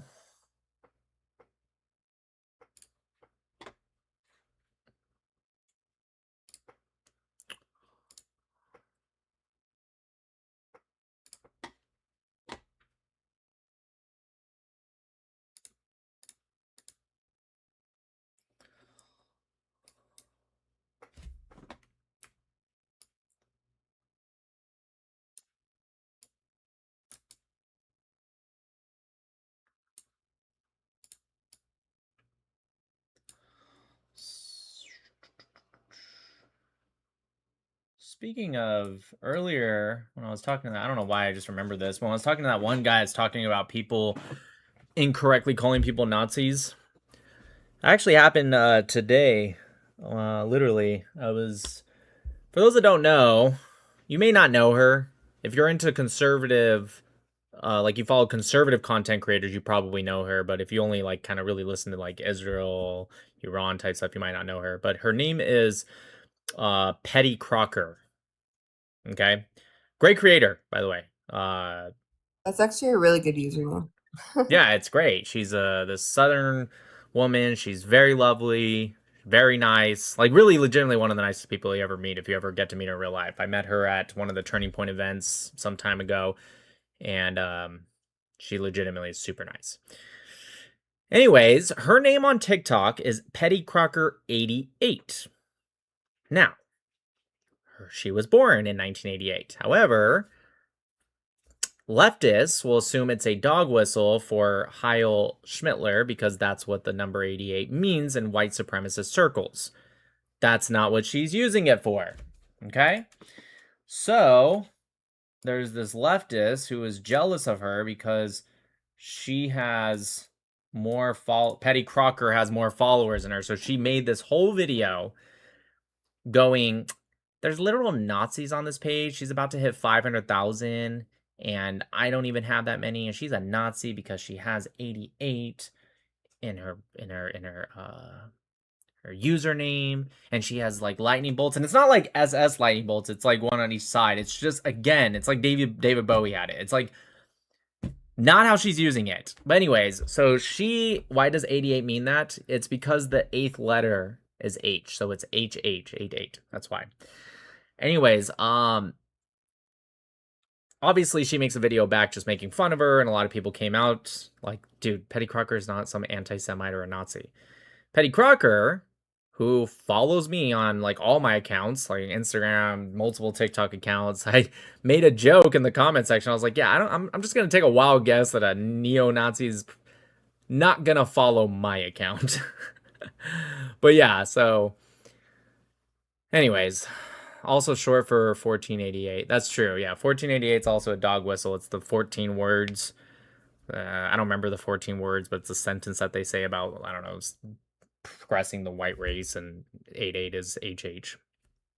Anyways, I don't know why. I just got reminded of that because she was also very inaccurately called neo-Nazi. Now, she's not very pro-Israel and she doesn't like Bibi Netanyahu, but again, she is legitimately somebody, one, she doesn't even talk about it. She's the person that, you know, when we say, of course you can criticize Israel and not be anti-Semitic, right? That's her, right?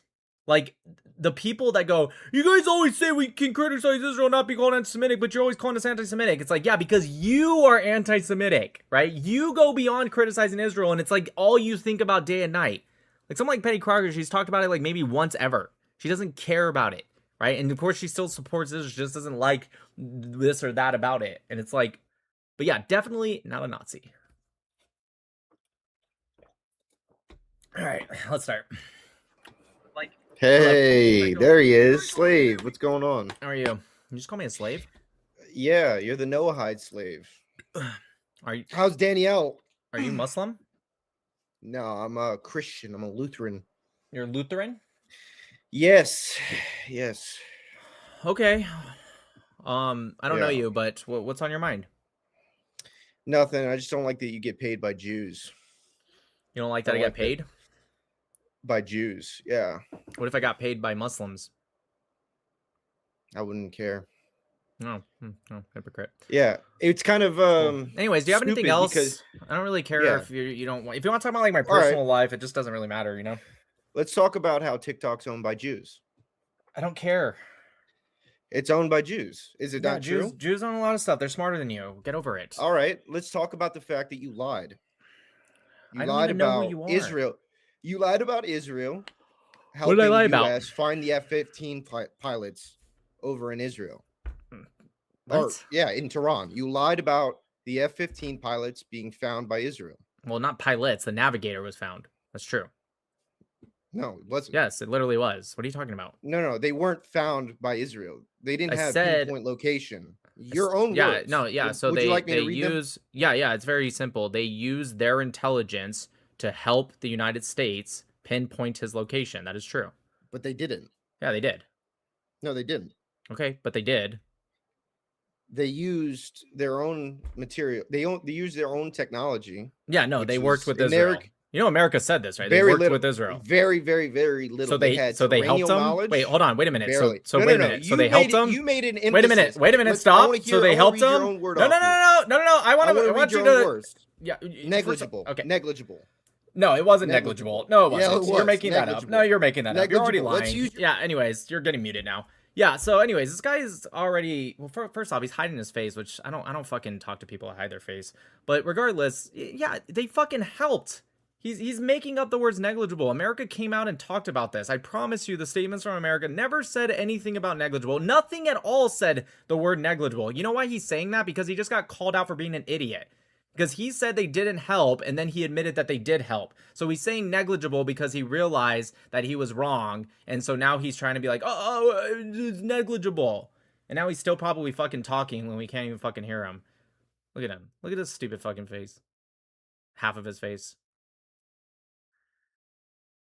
What a fucking idiot. How do you debunk yourself in 5 seconds? How does that happen? Like, you had the chance. Clearly, this guy thinks about me way more than I think about him. Right? Because I don't even actually fucking know who he is, but he knows me. But how is it that you debunk? Like, you're thinking about me all night, right? I don't know. Maybe last time I talked to you days ago. You're thinking about it over and over. And the best you come up with is something that you end up debunking yourself in 5 seconds. He makes it sound like I said America didn't do anything and Israel went down with parachutes and grabbed him and flew in the air and like, yeah, of course, it was a cooperation. That's what I fucking said. What an idiot. What a moron. Look at him. Look at him. He's talking. We can't fucking hear you, you idiot. Wait, what are you talking for? We can't hear you. What do you think if you scream at the camera loud enough, it's gonna work? Like, dude, I'll tell you what, I'll unmute you when you show your fucking face, coward. Fucking coward. 5, 4, 3. Yeah, you're a fucking coward, of course. Thanks for the super chat, Roy. 7 days of creation, 7 laws of Noah, 7,000 a post. Fuck yeah. That's hilarious. Look at this coward. Look at him. Look at this fat fuck up. No. Your fingers like this. You see? Fingers. Put your fingers back up. Just one finger. Come on. Come on. Do it. Do it. Look at him. He's going to cry. He looks like he's about to cry. Look at that. Look at it. Look at how bad that fucking finger was. That's why he doesn't show his face. I feel bad for him. My bad. I should stop making fun of him. All right. Have a good one. Hey, I hope next time you see me, you come up with a better argument and you don't immediately debunk yourself. Good job. Hello. Hey.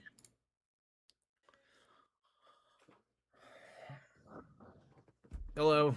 Oh. All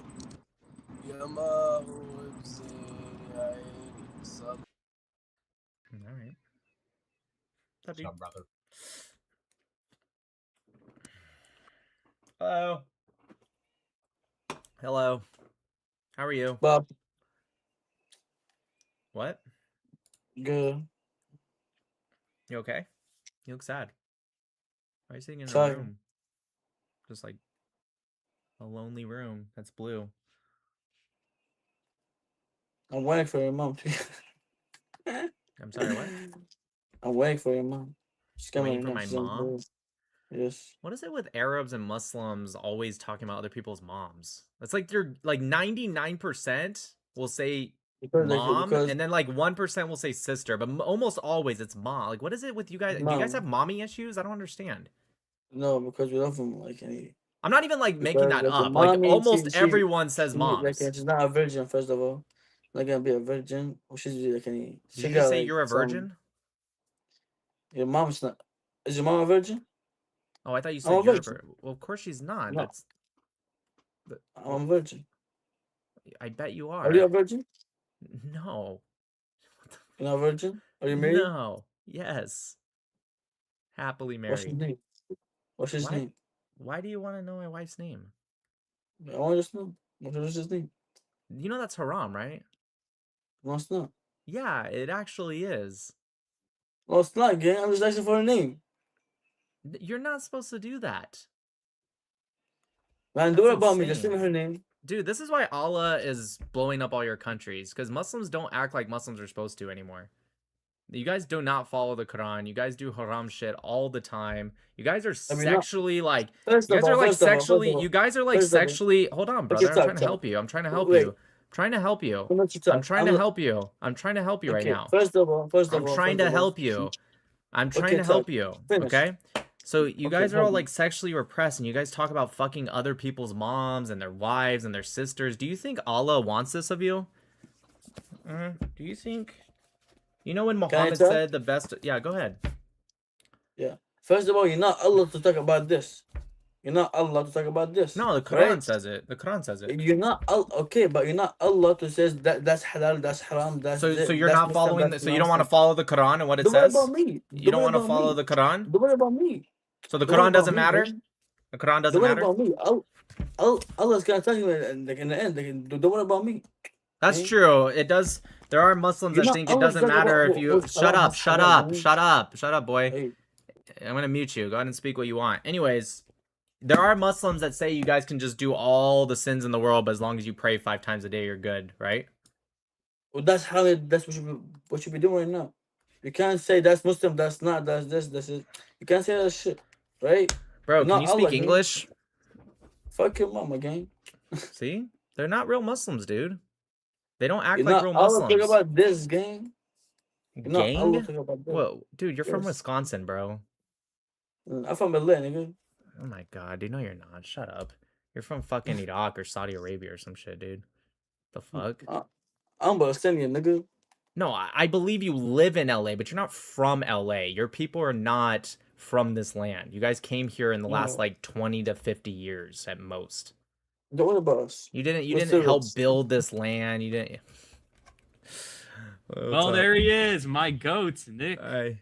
Hello. How are you, bro?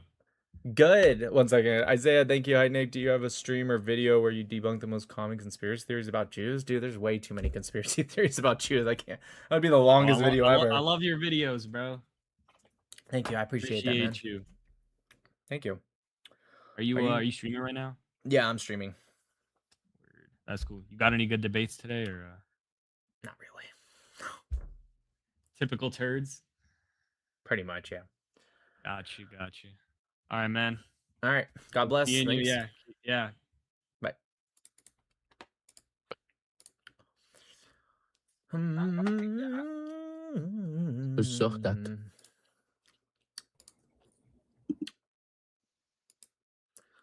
That's I never knew. Yo. Hey, I think I know you. Really? No. I was just kidding. Can I ask, what are these flags in the background if you can move your head? How is that? Why do you have, is that Kurdistan? No, that's not Kurdistan. Is that Kurdistan? Kurdistan that's is the sun by itself with a lot of, I don't remember how many points. You're right. I'm always right. Okay, what is that flag? Iran, the old one. Oh, you're right. So how do you have Iran and America and Subject 72 on top? What do you mean by Subject 72? Like, how do you have those? How do you have those three? How do you have those three? Wait, no, don't just ignore that. Why did you call Israel Subject 72? What was that? It's just a name that I just came up 5 seconds ago. No, you didn't. That's not true. Well, I did. No, you didn't. I did. Okay, if you're just scared to say it, that's fine. I know what say you mean. I didn't. That's fine. Say well, I didn't. I'm not Muslim, dude. I'll fucking say Wallahi all the fucking day. I don't give a shit. You don't have to. You don't have to say wallah to be Muslim. You think I wouldn't lie to you? No, what does wallah mean? It just means you swear. Yeah, but Muslims are like the only ones that, well, first off, half of you don't even really care anymore, but generally you're supposed That's to not really true. not do that. Like, why the fuck would I care? It just means I swear in watch, Arabic. Wallahi, you're skinny. See? No, but say wallah. Wallah. Ammak Abdullah. Anyways, yeah, so yes, the Iranian people, the Persian Pahlavi flag, the Israel flag, and the American flag. Why would you be confused at those three together? That makes sense, right? It doesn't make sense because the Iranian people that I know, they all despise Subject 72. Okay, well, first off, that's anecdotal information. You know what that means? What does anecdotal mean? They're all fucking so fucking stupid, dude. Oh my god. You don't know what the word anecdotal means? Are you kidding me? I do, wallah, but I'm just pissing you off. No fucking way. What's it mean? What's it mean? What is it? What is it? I'm college educated. I'm actually university educated. Well, that probably means you're dumb. No, that doesn't. I'm getting my second degree, and I learned way more actually being in the field doing stuff than what I learned in college. What field? I'm a nuclear engineer right now, and I'm getting my second degree in history. And I'm saying I learned more actually working on reactors than any of the theory I learned in college. The nuclear field that you're in, does that have to do with Subject 72 trying to take down Iran's nuclear progress? Yep, you nailed it. You nailed it, Really? dude. Anyways, so do you understand real quick that this flag, the people that fly this flag, are pro-Israel and pro-America? Like, do you get that in your head? Okay, do you agree with No, that's a yes or no. You don't get to skip the question. No, that's not. No, you don't get to skip the question. Do you understand the people that fly this flag, the true Iranian people? I don't. Okay, well, just so you know, the Iranian people, which 80 to 90% hate the regime and support America and Israel, literally yes. Let me ask you something. If so many people support the regime, why did they cut the internet off? Why not just turn the internet on so we can all see how much they support their own country? I'm not saying. Okay, let's try asking the question again. Maybe you'll answer it. Why did they cut the internet off? You're getting because emotional. if you don't answer the question, of course I am. We can go back and forth. Stay stoic and objective. Nope. I'm a better debater than you. Anyways, if we go back and forth, I muted you. I can't hear you. If we go back and forth, just consistently changing the subject, we're not going to get anywhere. It's not worth talking. How about instead of ignoring and pivoting every 5 seconds? I can't hear you. You can say it as loud as you want. We can't hear you. So just let me get this out real quick. If we consistently just change the topic, it's not worth having the conversation. So how about instead of being a coward, you chose the topic. You're the one that started the conversation. All I'm doing is asking you pretty basic questions that you're so scared to answer. How about you just try answering it? Okay, can I answer? Are you going to answer? I am going to answer. Oh, finally. It's like I had to talk down to you so just what to was get your you to question? answer. What was your question? Oh, Jesus fucking Christ, dude. You're sucking my dick, nigga. Yo, Israel. Hey, man. What the fuck, bro? You having a dude suck your dick? What? That's haram, bro. No, we don't do that. Well, yo, how That's do you have what you just said. I literally, I skipped. You came on and you were telling a dude to suck your dick. No, I didn't say that one. You did. Also, why are you so white, bro? Cause what do you want him to fuck to do about it? Look, I'm not. Look, see, now I'm dark, but I have to be very white. No, yeah, let him restart his my character, bro. Like, what are you saying? They're so fucking easy to troll. It's fine. Legima, thank you. This obese Gazan famine victim still hasn't answered what anecdotal means, even though he totally knows what it means. Yeah. That's true. I know you, bro. I know you. Hi. I love Israel, bro. You love Israel? Yes, I love Israel, bro. Oh, mashallah. Mashallah, bro. Okay. Yeah. Bye. Bye. Take care. Take care. Nick, what's up, bro? I can't see you, dude. I know, bro. I know. I'm not trying to get posted. All right, be safe, brother. Be safe. No, be safe. Bye.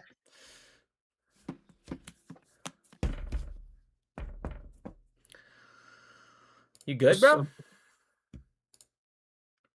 answer. She's like, I don't answer those questions. No, but y'all.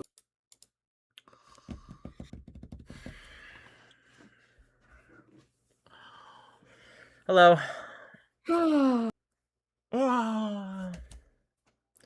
Nobody skips faster than the women with the Palestinian flags, dude. God, the audacity to say the Oilers suck.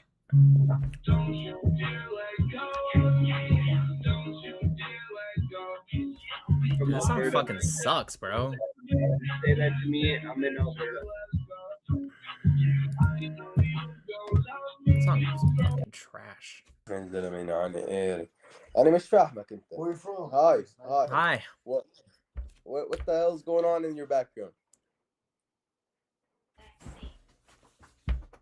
America, Flags? Israel, Persian. Wait, what's that flag? Yeah, it's Persian. Where are you from? America. American? Yeah, I'm from Los Angeles. Oh, did you know? Wait, are you Jewish? No. Oh, okay. So you do realize that like Israel bombed Iran, and then Iran bombed Israel, and then Israel told America to join the war, and then Israel Really? left the war, and now America's the only one fighting the war. Isn't that weird how that works? I didn't know that. So Israel told America to bomb Iran, and then Israel left the war? No. Israel bombed Iran. Right. No, I got all that, but then you said Israel got America to join. Yeah. And then Israel backed out? The last Israeli strike on Iran was like a week ago now. Really? Yeah. That's crazy. Explain, and this is not the first time. I legitimately didn't know that. Let's see.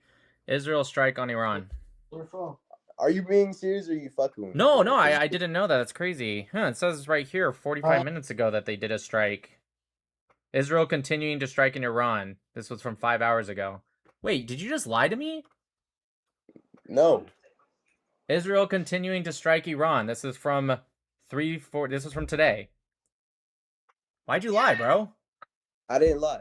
Are you streaming? Bro, it's right there. Israel continuing to strike Iran. Are you streaming? Will you skip if I say yes? Because you're embarrassing yourself right now, so maybe I want you to skip. Yeah, I'm streaming then. Well, what are you streaming on? Why are you avoiding the question? You just lied right now.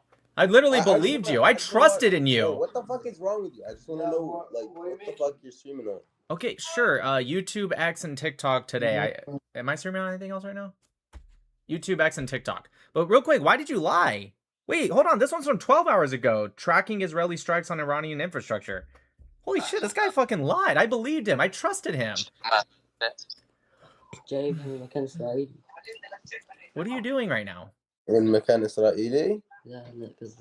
That's crazy. Why did you lie? Are you gonna answer, or are you just gonna keep running like a coward? Why'd you lie? I'm not running like a coward. You are. You haven't answered yet. Why'd you lie? You want to debate on something? I'm trying to right now. Why did you? How many times do I have to answer? Why does he keep running away? Why did you lie? I lost the argument. I lost it. All right. Give me But that's not else my to debate question. on. My question is, why did you lie? Like what was the that's that's my not fault. something you make a mistake on, right? That's purposeful lying. You don't Oh, yeah, I lied. accidentally think. Oh, well, why? Is it in your culture to do that? Nope. Huh. Oh, it's just you? It's just a you thing? Yeah, I'm just a liar. Can you tell me There's something. are you Muslim? No. Fuck. I'm not very Muslim. I'm not Jewish either, but I wanted to know because there's this thing called taqiyya, and I just wanted to know what that was. I probably know it because I'm Lebanese and there's hella Muslims. It's called taqiyya, Taqiyyah. Wait, what is it? What is it basically? What is it like? What does it mean? Like, what do you do? It's like Muslims when they are allowed to lie to non-Muslims to push forward their religion. Taqiyya. An Islamic term for the precautionary lawful concealment of one's faith to avoid wait, what? Do you have like a verse or something I can read it? Yeah, there's this thing called hadiths. You know what that is? Oh, yeah, hadiths. Hadiths, right? And there's a hadith where the Prophet Muhammad said you're allowed to lie during 3 different times. All right. Okay, this might. I was wondering if you were doing the takia thing. Takia, bro. Hadiths, I'm pretty sure is not in the Quran. I'm pretty sure that's what people say later on. Oh. Yeah. Okay. So it's kind of like our book. Right. Or you're Christian? No, no, I believe in God, but I'm not a Christian or Jew or Muslim. I do what believe are in you? God. I'm just not religious. Oh, okay. But I What are believe you- in God. I'm just not like I'm not part of an organized religion. So you believe in God, but you just don't want to choose one of the religions. It's just I just don't really believe in organized religion. It's not that I don't believe in it. I just don't want to be part of an organized religion. Why are we changing the subject right now? So hadiths come later, but are they accepted? Hadiths are like what people say. You know, like what people say later on. They're not in the actual Quran. That's No, I know they're not in the Sunnah, Quran, but they're That's accepted, right? not all the time, no. What if they're like which ones would be accepted and which ones wouldn't be? The ones depending on the scholar. Depends on the scholar what they say. Oh, so like If they Sahih al-Bukhari? Find it a direct So like Sahih al-Bukhari, for example, that would be accepted because Sahih means authentic. Hold on, wait. What is I it? mean, What that's is- that's just what a friend told me. I don't know if I'm right or wrong, but What is it? What is that? Sahih al-Bukhari, Sahih Muslim, Sunan Abi Dawud. You think those are accepted? That's like for the Sunnas, for the Sunni people. Right, Sunni, yeah, which is about 85. Well, at least I heard. Maybe I'm wrong, but like 85% of Islam, maybe 90%. What? Sunnis, yeah. Sunnis are 85%. 85 to 90% of Islam. That's what I heard. I mean, I don't know. Maybe I'm wrong. Sects of Islam. Oh, dude, you're right. Fuck. That's crazy. I just totally guessed. I can't believe I got that right. No way. That's on Google. It literally says 85 to 90. I don't know. I guess I just got lucky. So what about some of the things in the Quran that maybe you know about since you're Lebanese? Like when it says, isn't there a verse? I'll search it up because they're Isn't still no. Isn't there a verse of, hey, that's not very nice. I heard sharmuta means bitch. Yeah, shut the fuck, nigger. Shut the fuck, motherfucker. Oh, wow. Why are they saying the N-word? Wait, Arabs are allowed to say the N-word? He's. I don't He know said the about hard him. R too. Wow, what the fuck? Wow, what the fuck? Oh my gosh. Anyway, he doesn't understand the concept of race. Maybe Israel is kind of right about these people. Fuck you, Israel. Fuck you, Israel. Fuck you, Israel. So can you tell me real quick without your guy yelling at me because I'm just trying to learn. What is it about the Quran that says you're allowed to like smack your wife? You want to give me a verse? Yeah, it's Surah 65 ayat 4. Surah 65 ayat 4. Surah. At least that's what I think. I'm just guessing right now. I mean, it could be wrong, but I think it's 65-4. Or no, wait. Maybe it's 434. What? That's no, you're on a different thing. That's for divorce. Surah 434. Surah 65 ayah 4 is where it tells you can have sex with girls that are prepubescent. Surah 65:4 is not.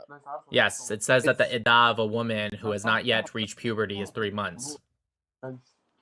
Defines the waiting period for divorce. For Correct. women who do not menstruate, setting it at 3 months. Correct. Can you get married unless you're divorced? Or can you get a divorce unless you were first married? Can you get a how the fuck that's Exactly. common sense. Exactly. No. So that means that a girl that has not yet hit puberty, not only is she going through a divorce, that means she was married. And if you go to Surah 33, it specifically says, I think it's ayah 11, but I can look for you. No. Hold on. You're getting this all wrong. It means that you can't divorce a woman until she gives pregnancy, and then there's a waiting period 3 months after that. Nope. That is correct for pregnant women. It says those that have reached the end of menstrual cycle, menopause, those that are pregnant, and those that have not yet reached puberty. And then if you go to Surah 33, it specifically says that if you not yet touched your wife and you get a divorce before you touch her iddah is 0 months. So therefore, a girl who has not yet reached puberty that gets a divorce that has an iddah of 3 months has already had sex. All right. Anyways, go to 434. Hold on.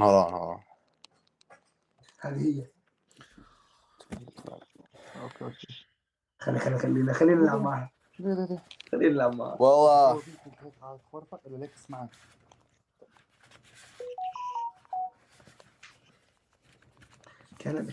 Surah 434, it says, and those who fear may rebel, admonish and then abandon them in their beds and smack them. If they obey you from there, seek no other way against them, for God is highest and mightiest. okay. So, I have I'm gonna ask you this question. Hold on. Wait, I can't see you. I know. Oh, it's probably stuck. Hold on, cause I'm on phone. Here, hold on. Okay, hold on. I low-key want to talk about the Torah because I've heard a lot of things. I know, and I'm not Muslim. Yeah, but you know so much about it. I don't know anything about Islam. I've never even read the Quran. Is that how you say it? So you're quoting like just randomly off the top of your head. You don't know these. You're just quoting random ones. Yeah, right? I just guessed it. Yeah, guessed it. So you're lying right now. Wait, can you tell me about 434? No, hold on. Just one more, and then I'll answer whatever you want about the Torah. Oh, okay. Hold on. I had a question about non-Jewish women who are captured during war. Deuteronomy 21:10. It's Deuteronomy. Okay. So you really know it, huh? No, I just guessed. A passage known as the law of the beautiful captive woman. Wait, what was it? Deuteronomy what? The text permits. Look it up. What is it? Deuteronomy what? Wait, hold on. I need to look it up so I can read it with you. I'm gonna look it up on my phone. 21:10-14. You mean 10 through 14? I guess so. Okay, if an Israelite soldier desired a woman captured in battle, he could not immediately have relations with her. Instead, he had to follow these steps. He has to bring her home into his own house, and she had to shave her head and trim her nails. These are rituals were intended to make her less attractive and thus dampen the soldier's impulsive Why does it say lust. less attractive? What are you talking about? It says you have to cut her nails or something. Yeah, cut. First shave off, her head and okay. nails. So what it is if a soldier sees a captive woman, I'm guessing here, and he wants to marry her, right? You left that part out. If he wants to marry her, right, because at this time when women did not have marriage, right, they would pretty much die because let's be honest, it was kind of heightened patriarchy. Hold on, no. One second. I'm trying to. Okay, you're already interrupting me. Wasn't I talking and then you interrupted me? Well, I'm just telling you what you let. Well, first off, you were asking me a question, so I was answering. You said I think it says something about cutting her nails, so I was adding the part that you purposely skipped. Hold on, it's adding the part that you purposely skipped about how it has to be if he wants to marry her, he can't just take her immediately. Right, it says this if you read beyond just the 4 verses, or at least I've heard. I don't know, I've never read it. It says so he brings her into his. Okay, go ahead. If an Israelite soldier desired a woman he captured in battle, he could not immediately have relations with her. Instead, he had to follow these steps. Correct. I literally just said that. Why are you saying I was wrong? I just said that. Hold on, just shut the fuck up, dude. Oh, he's Muslim. He's Muslim. She had to shave her head and trim her nails. You know, I never heard a Christian not know how to say Deuteronomy either. Deuteronomy? Yep, you nailed it. You said it perfectly. All right. I didn't say I was Christian. What? I never said I was Christian. Oh wow, that's gonna be a great clip. You didn't say that? Yeah. Okay. Anyway, she had to shave her head and trim her nails. Can't wait to clip this on Instagram. Explain these rituals were intended to make her less attractive and thus dampen the soldier's impulsive lust. Change of clothing. She had to remove the garment of her captivity, which some interpret as the attractive clothing woman might wear to survive through seduction. She was granted a full month to mourn her parents and her past life, and then mandatory marriage or released only after this month. Only after this month could the soldier either marry her, if he had decided, unless he had decided. Can I ask you what you're reading right now? The same You're same not. one we were just talking about. 21, 10 through 14. No, it doesn't say anything about making her look unattractive or less desirable. What are you reading right now, dude? I found this Bible on the ground randomly, and Not I a just Bible. opened it up. Torah. Did you wait? Can you wait real quick? Did you just say it's not the Bible? Yeah, I said the Torah. Can you just do me a favor? Do you know what the Torah, Netzuvim, and the Ketuvim is called? The net what? No. Okay, so just so you know, the Torah, Nevi'im, and Ketuvim, also known as the Tanakh, is also known as the Hebrew Bible. You know what Bible means? It means book. You fucking moron. So yes, it is the Bible. Anyways, okay, it's not. I thought you meant the Christian Nope, Bible, you're right? just an idiot. Anyway, so it doesn't say this. I'm reading it right now. So 10 Why through are you 14. getting mad? Hold on. Aren't you the one? Well, who's because right? you're lying to me, and I'm gonna clip all of this. It's gonna be great. You saying you're a Christian, and then you saying you're actually never said that. This is gonna be great. Anyways, so when you take the field against your enemies, and the Lord your God delivers them into your power, and you take some of them captive, and you see among the captives a beautiful woman, and you desire her and would take her to wife, the part that you skipped and never read, you shall bring her into your house, and shall trim her hair, pare her nails, and discard her captive's garb. Okay? She shall spend a month's time in your house, lamenting her father and mother. After that, you may come to her and then possess her, and she then shall be your wife. Then should you no longer want her, this is after all this time has passed, and after she's already been your wife. Shush. Okay, go ahead. You must release her outright. You must not sell her for money, since you had your will of her. You must not enslave her. Nowhere in 10 through 14 does it say anything about making her look ugly and stuff like that. And then in the Quran, like I said, the thing that you never answered, now that I've answered you and corrected you, can you tell me about your book and how it says you should smack your wife? Hold on. I want to ask. Oh, he doesn't want to answer that. Oh, you want to answer another question? No. Okay. I want to ask you about the necklace you're wearing around your neck. No, I got it. You want to change the subject every time you get debunked. That makes sense. No. I got it. Is that Israeli or is that Palestinian? Can you answer my question? I'll answer whatever you want. Can you do that? إذا هذا إخوتي يعني بيضلوا يرجع بيقول إنه. Hello, Mashlomcha. How are you, brother? I'm good. Yeah, I'm good, bro. Where are you from, my brother? America. Yeah, you got the Palestinian necklace, bro. Is that a Palestinian? Yeah, that's Palestine. Shame on you, bro. Why are you wearing? Why you got Israel on the back? I'm Palestinian. All right, why you got Israel on the back? I want a two-state solution. I want peace. You're Palestinian. You're Palestinian. You want peace. You're Palestinian. You want peace. So there've been fucking Palestinian mothers for fucking literally 90 years, and now some random fucking Palestinian says that he wants peace. He wants fucking peace. All right, fuck you. Listen. Yeah, I don't. No, you guys, two-state solution's totally possible with these people. Hello. Assalamu alaikum. Alaikum assalam. Are you a Jew or are you Arab? I'm a Palestinian. Oh, you're Palestinian? But I'm a pro two-state solution, and I want there to be peace. Why so? Because I'm just sick of all the death, you know? That's true, yeah, but do you think there's like a non-fairness going on with the land separation if you want it to be a two-state solution? Well, I'd like there to be a one-state solution where we all live in peace and we start treating the Jews better because we're told to, but I don't think Arabs and Muslims are treating the Jews very well, and I think there's this like sentiment in the Arab community. I'm sorry. You're saying the Palestinians are treating Jews like crap?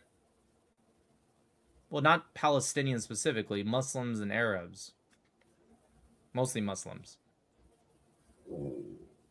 How so? I think Muslims and Jews should come together, but when I ever speak to another Muslim and I tell them this, 99% of the time they start cursing me out.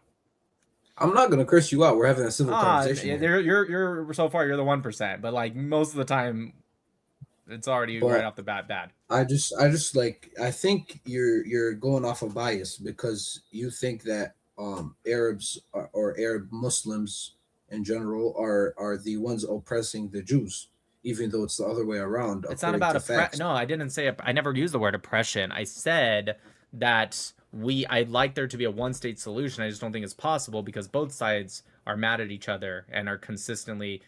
On our side, we do terrorist attacks, and the IDF, they come in and they do an overkill and start killing way more, right? But we always initiate it. And so... That's true. That is a fact, actually. But at the same time, Jews, unfortunately, target civilians. However, when let's say the Arabs go in, they do not target civilian people. But what are you talking about? Hamas killed almost exclusively civilians on October 7th. What do you mean? No, they didn't. Yes, the 1,200 people were killed on October 7th, Israelis, and of that, about 800 to 900 of them were civilians. Most of them. The music festival, dude. Well, yeah, but you're right. But at the same time, on October 7th, why would they do you think they would just go and attack Israel for no reason on October 7th? No, you think October 7th happened for no reason? No, I know there's a lot of atrocities that have happened to. Are you Palestinian or are you just Arab? I'm Palestinian. There's a lot of atrocities that happen to our people, but to deny that they didn't target civilians is insane. Of course they did. It's not about whether they think it was justified or not, but don't you think it's kind of hypocritical for us to say, well, it's justified because of what we, went through, so we're allowed to do it, but you're not allowed to do it back? Well, we did. It didn't start on October 7th, and civilians were targeted. Palestinian civilians were targeted beforehand. That's why. But October 7th was the day they were ready to go back because Hamas isn't funded as much as the IDF, so they can't just go any day. Like, oh, they did this. All right, I'm retaliating in that same hour. That's not how it works because there's heavy support from the U.S. towards Israel. So it's more okay to target civilians if you're less funded? No, I'm saying what do you think Israel? What do you think they should attack? They should not attack, and they should. But that's not realistic. That's not, brother. That's not realistic. They're not just gonna be like, you know what? We're just gonna take it. Of course, they're gonna attack. Can they? Okay. Let's say. Okay. I actually I do agree with you. It's kind of, they have no choice, but at the same time, why are you targeting Hamas? Why aren't you targeting Hamas alone? Why do civilians have to die? Why do homes have to be destroyed? What military base does Hamas have? Hamas. What military base do they have? Where would you like the Israelis to attack? Okay, exactly. Why? Okay, you know that there's no base. You know where. So listen, I'm sorry. So you have Hamas. They don't have a military base. So you decide, okay, they don't have a military base. Let's destroy the whole thing until we find them. No, that's not how it works. No, you're right. They go harsh, but I'm not defending them, and I understand the atrocity, but that's why unfortunately Palestinians have put too much hope into terrorist organizations that don't really have our best interests at heart. It's not to defend what Israel does and how harsh they target, but Israel doesn't owe anything to the Palestinians, right? They only owe to their own people. I'm not defending it, but that's what we should expect from them. So why do we continue to put our votes and funding and support into a group that gets us into, because the Palestinian civilians, they're the ones that are going to suffer, not Hamas. Hamas will continue on. Okay. Okay, so let's go back to the concert, the festival. Right. How many of the civilians that were killed, how many of them were ex-IDF members? or how many of I them don't know. were in the IDF but weren't directly in the military? Because at the age of 18, they're forced to go into the military. That's true, but do you think that most IDF soldiers don't even go and hold I mean, they may hold guns for like training, but most of them don't go in and like kill Palestinians. They don't even know. A lot of them are trainers, and like just because they were in the IDF, like that automatically that they're free game to target at a music festival to kidnap or kill. Okay, same thing about Hamas. Like, it's not free game to go and just kill everybody just because you don't know where their base is. I'm not Israel have defending a Israel's wide. actions. I'm just saying we have to be realistic. I know, but there also has to be a realistic side to where the IDF is way more advanced in technologically wise and weapons wise and neighboring countries wise. But so why would they like, if they have such good technology, they can't find or target a base or like a hidden like Hamas area and go ahead, okay, I'm gonna destroy all these buildings, I'm gonna go and wipe out the whole city, make everybody starve, make everybody die of hunger, not even just get killed, they suffer not having food just for them to target Hamas. But why do you think that why do you think Palestinians should put our trust in Israel? They don't owe anything to us. I'm not saying that what you're saying, you're right, that sounds awful, and it is. It's awful and it shouldn't happen, but they don't owe anything to us, right? Whereas our government does. And it's not a defense for them, but why do you want to put more trust into the IDF than our own government, Hamas or the Palestinian Authority if you're in the West Bank? Like, you're right. They do awful things. They take out an entire city block, but they don't owe anything to us. Who doesn't owe who? Israel doesn't owe anything to the Gazans or the Palestinians in the West Bank. Just like we don't owe anything to them. Well, who let them in our land? You mean the Jews? Who let the Jews inside? Well, the Jews were migrating there all the way back to the 1500s. They've been there since the ancient times. No. After they left Poland and Germany and just around Europe, when they came in on boats, like the majority, they were fleeing. They were refugees. They were refugees, and what would we do? Did we kick them out? Did we tell them, "Oh, get the hell out of here"? Yes, actually, we were rioting. The Arab revolts of 1936, the Hebron massacre of 1929, Sfat's massacre in 1929. We were massacring and rioting and fighting the British because we told them we don't want the Jews to come in. Look at the white papers from the British in 1937. But at the end of the day, they came in, and for a short while, we lived in peace, didn't we? You mean like the late 1800s? I don't know dates, but sure. Like when there may have been some places here and there, little years here and there that were peaceful. That's true.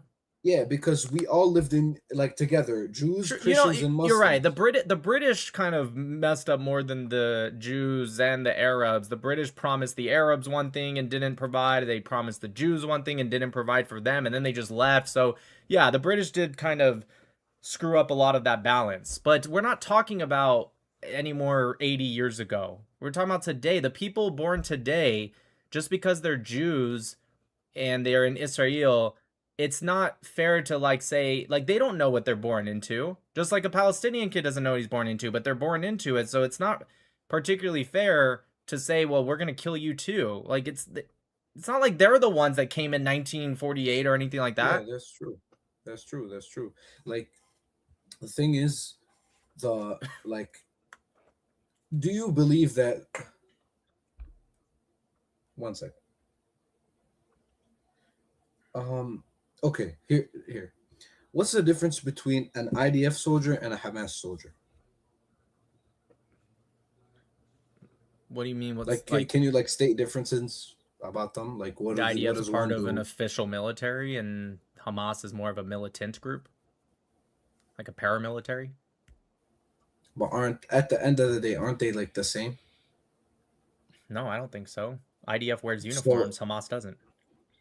Hamas does wear uniforms. Not when they fight. They wear uniforms when they're in front of the camera and doing their little propaganda videos. But they don't, when they're fighting, they wear normal civilian clothes and they hide in the civilian population. They fight in the apartment buildings. That's why Israel takes out these apartment buildings in Mosque. They put weapons there. I've seen it. Like, one of the church leaders in Gaza back in 2000, I think it was the 2014 war, he said that the Hamas would use his compound, the church compound, to launch rockets from. And so they do this on purpose. So that way when Israel strikes back, then we get to go, oh, look, Israel just took out an apartment building. And then the whole world goes, oh, shame, shame. But this is why I'm saying Palestinians, we need to start moving away from Hamas, even away from the Palestinian Authority, because what is terrorism? It hasn't gotten us anywhere because Israel's stronger.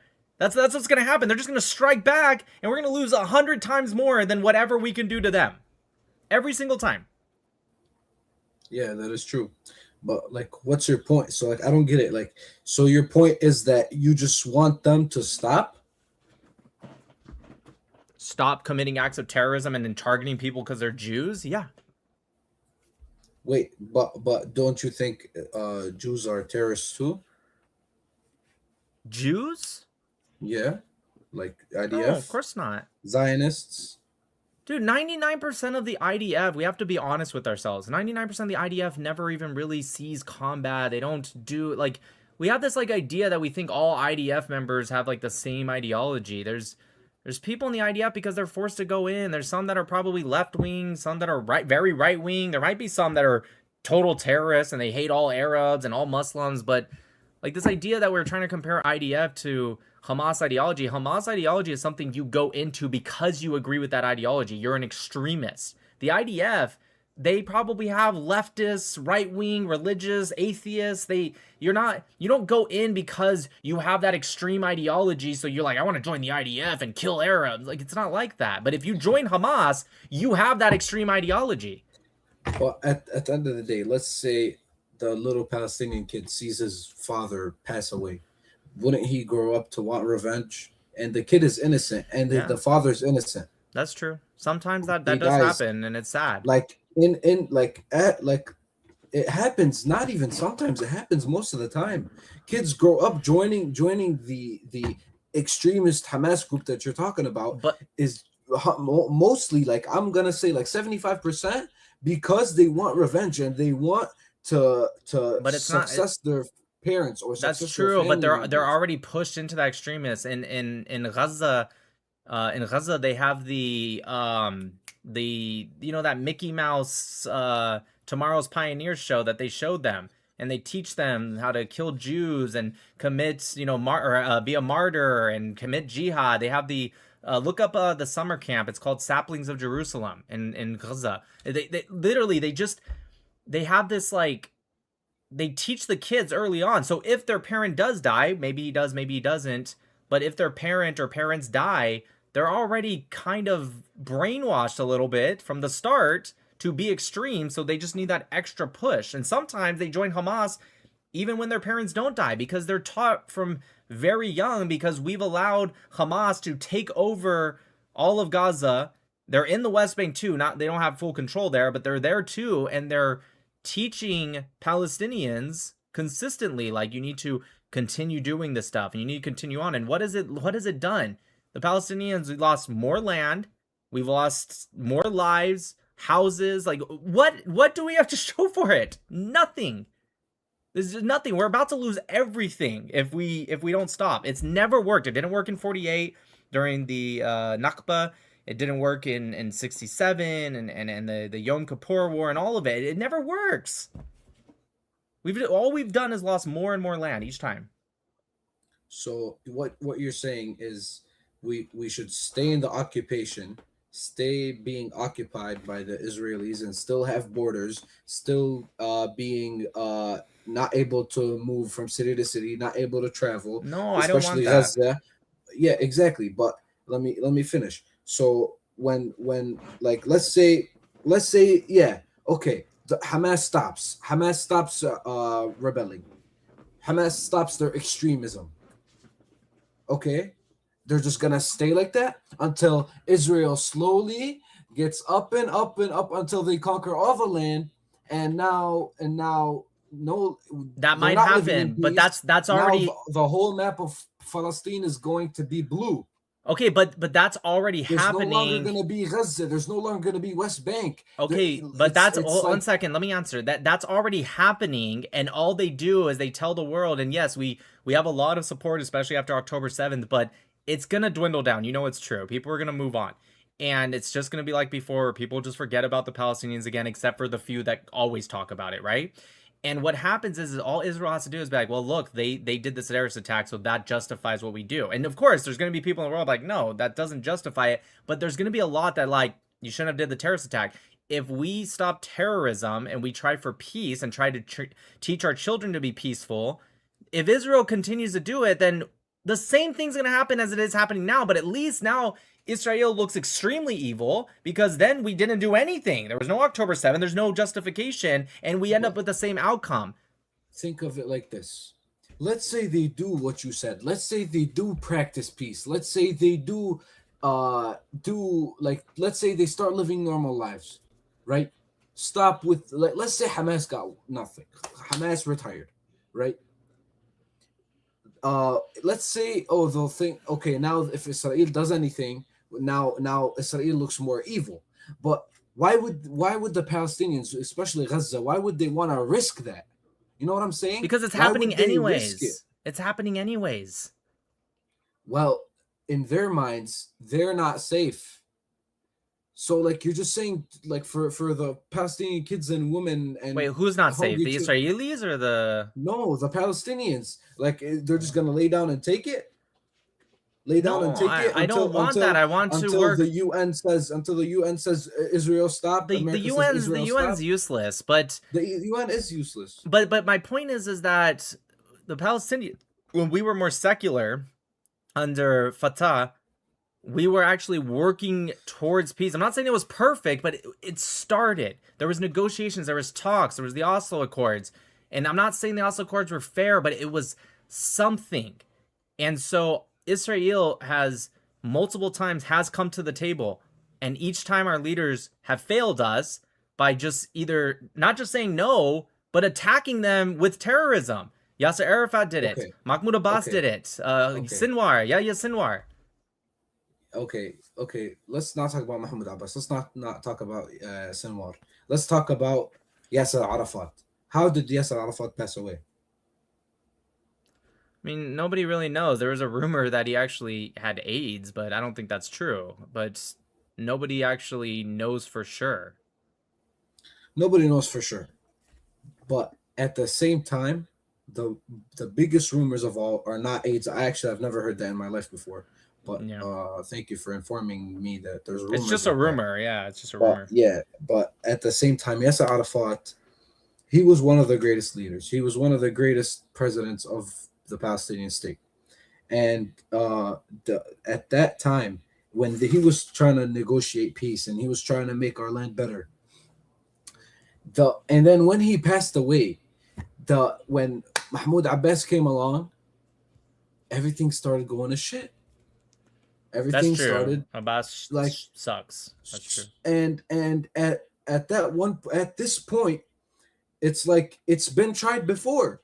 There has been a leader that won the Fatah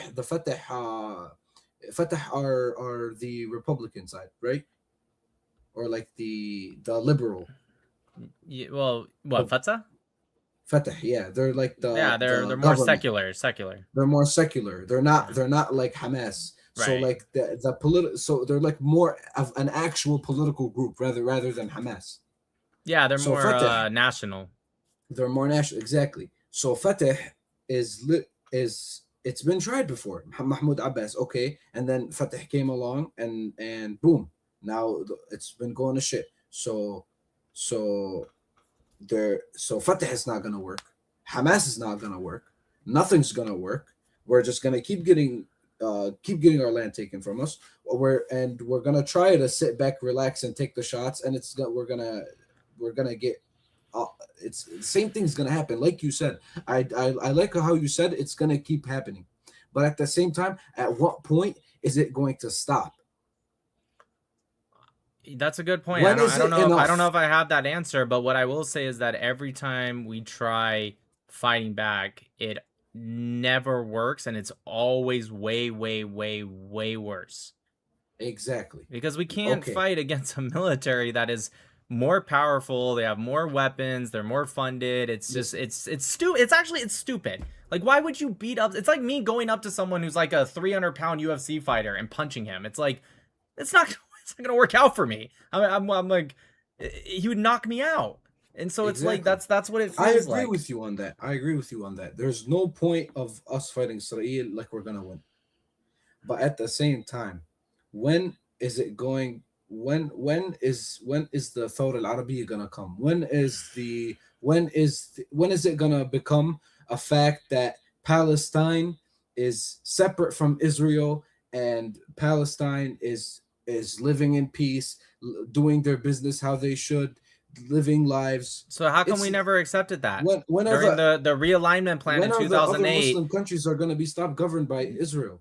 They're not. When is the trade gonna be? When is it the gonna other be the open? other Muslim countries don't say it on the world stage, but they don't really like the Palestinians. They leave us Exactly. behind completely. But why is it that we didn't accept any of the deals that Israel offered? The realignment plan would have given us a two-state solution in 2008. We said no to it. In 2000 in Camp David, it was given to Yasser Arafat. It would have been a two-state solution. We said no to it. We've said no every single time. If we would have said yes a long time ago, we would have had a state a long time ago. Why would the state of Palestine be governed by Israel? Why would we? No, it wouldn't be. There was going to be a separate state. At the same time, if they did accept it, it wouldn't matter. They would still commit the war crimes, and they would still commit the political crimes. It's not going to change. It's going to be two-state solution. 10, 20 years later, boom, they're at war again. Why?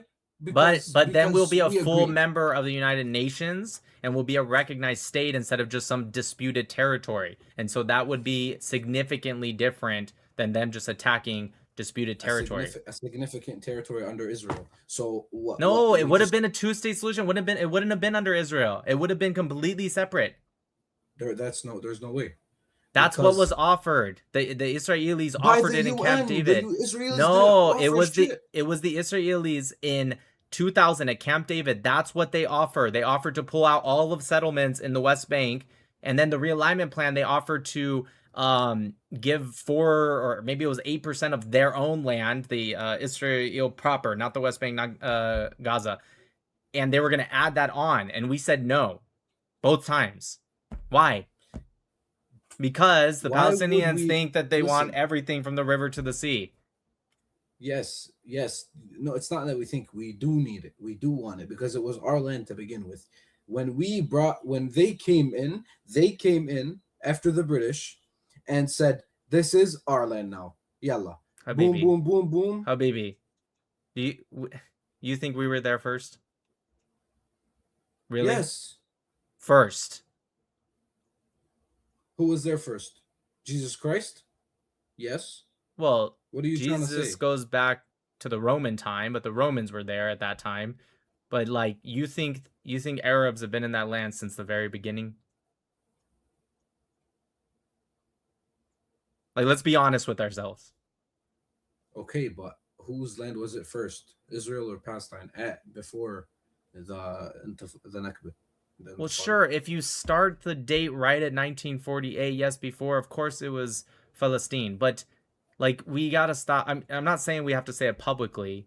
We can be like secretive about it, but like, it doesn't make a lot of sense to be like, oh, we were there first. The Jews go back, obviously, way before Arabs were ever in that land. And then it wasn't us that kicked them out. It wasn't the Arabs or the Muslims. It was the Romans, but still, they were kicked out. Okay, so I'm gonna put it into your perspective.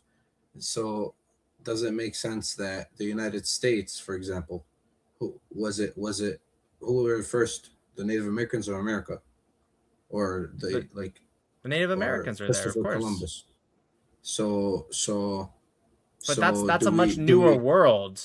Arabia and the Levant, that goes back thousands of years. America, it's a much newer world, but the Native Americans went there, I think, during the Ice Age with the land bridge when it froze over the Bering Strait. But that's different. I'm talking about the Levant. It was Canaan, and there was the Canaanites, of course. They're no longer around, and the Jews were there. And then they were there. They had the kingdom of Israel and Judea, and then they were kicked out and they went to Babylon, and then they came back for a little bit, and then they were kicked out again. And then by the Roman times, after Jesus had already died, the Romans kicked them out permanently. There were still Jews in the land. They didn't kick all of them out, but most of them they kicked out. But to try to say we were there first, not really. Okay, but let's say okay. Let's say we weren't there first. Why would they come and inform the IDF? Why would they do that? Why would they start kicking people out of their homes and start living in their homes? No, I'm against that. You're right. I don't think people should be kicked out of their homes. Exactly. They come in. They weren't here first. So neither were the Jews in that sense. Well, no, when you say first, yeah, if you start at a magical date, in this case, let's say 1900, yes, of course, Palestine was there, right? Well, it was the Ottomans and the British Mandate, but regionally, yes, Palestine was there, of course. But I'm saying you have to see it from their point of view, the Yehud. When they hear we were there first, and they hear Arabs say that, or Muslims, they go back to before Islam was a thing even. So they're going to look at you like you're crazy. And I don't blame them because they were there first. And again, it wasn't like it was the Arabs that kicked them out. It was the Europeans. But still, they're going to look at us like we're crazy. Like, what do you mean you were here first? This land is, dude, it's called Jerusalem. Jerusalem is a Hebrew word. I know we call it Al-Quds, but that's the name we came later. Of course they're going to be like, what do you mean? Of course it's Jewish land. Okay, I want to ask you this, and it's like not far from the subject, but have you been to Palestine? Yeah, I was there a year ago. How many times were you like? I've only been there 4 times. 3 times as like a kid, and then it was a while, but the last time I went was last year. Okay, when you went last year as I had to use my American passport though. Yeah, you came through the Tel Aviv airport. I did, yeah. Yeah, unfortunately, but true. When you were there, where'd you stay? Like, did you stay in the West Bank? Did you stay in Israel? I stayed in half the time I was in Ramallah, and the other time I was in Nablus, and I even visited. I don't know if you've ever been there, but outside Nablus they have the Samaritan community, and I visited them. I did see a little bit of Israel, but mostly just Al-Quds. Okay, so what did you feel like when like you had the firsthand experience of how the Palestinians are living? You saw how limited they were. You saw firsthand how they were, like you saw the checkpoints. You had to go through checkpoints. Because you said you went from city to city. I did. When I first went into Ramallah was the first place I went into in the West Bank. I had to go through a checkpoint. Okay, I'm gonna ask you this: when you landed in Tel Aviv, Yafo airport, how long did you stay in the airport for? So, the last time I went, the 2 times ago I went when I was like I was like a teenager. I don't remember exactly how old. It was fairly quick actually, but that's not all the time. Maybe it's because I had an American passport. The last time I went, it wasn't super long, but they asked me what was I doing there, what did I plan to do. Actually, you know what? Ironically, leaving actually took longer. They pulled me aside and they just said like stuff like, I mean, it wasn't harsh questions. It was just like, did anyone pack your bag? Do you mind me asking your name? Like what your name is on your passport? On my passport it's just Nick. But they knew I was going into Ramallah, and I was honest with them. And when I left, they asked me stuff like, who packed your bag? Did you see who packed your bag, or did you pack it yourself? I said, I packed it myself. And they just kind of asked, did you ever leave your bag? What did they ask? Yeah, did you ever leave your bag alone after packing it?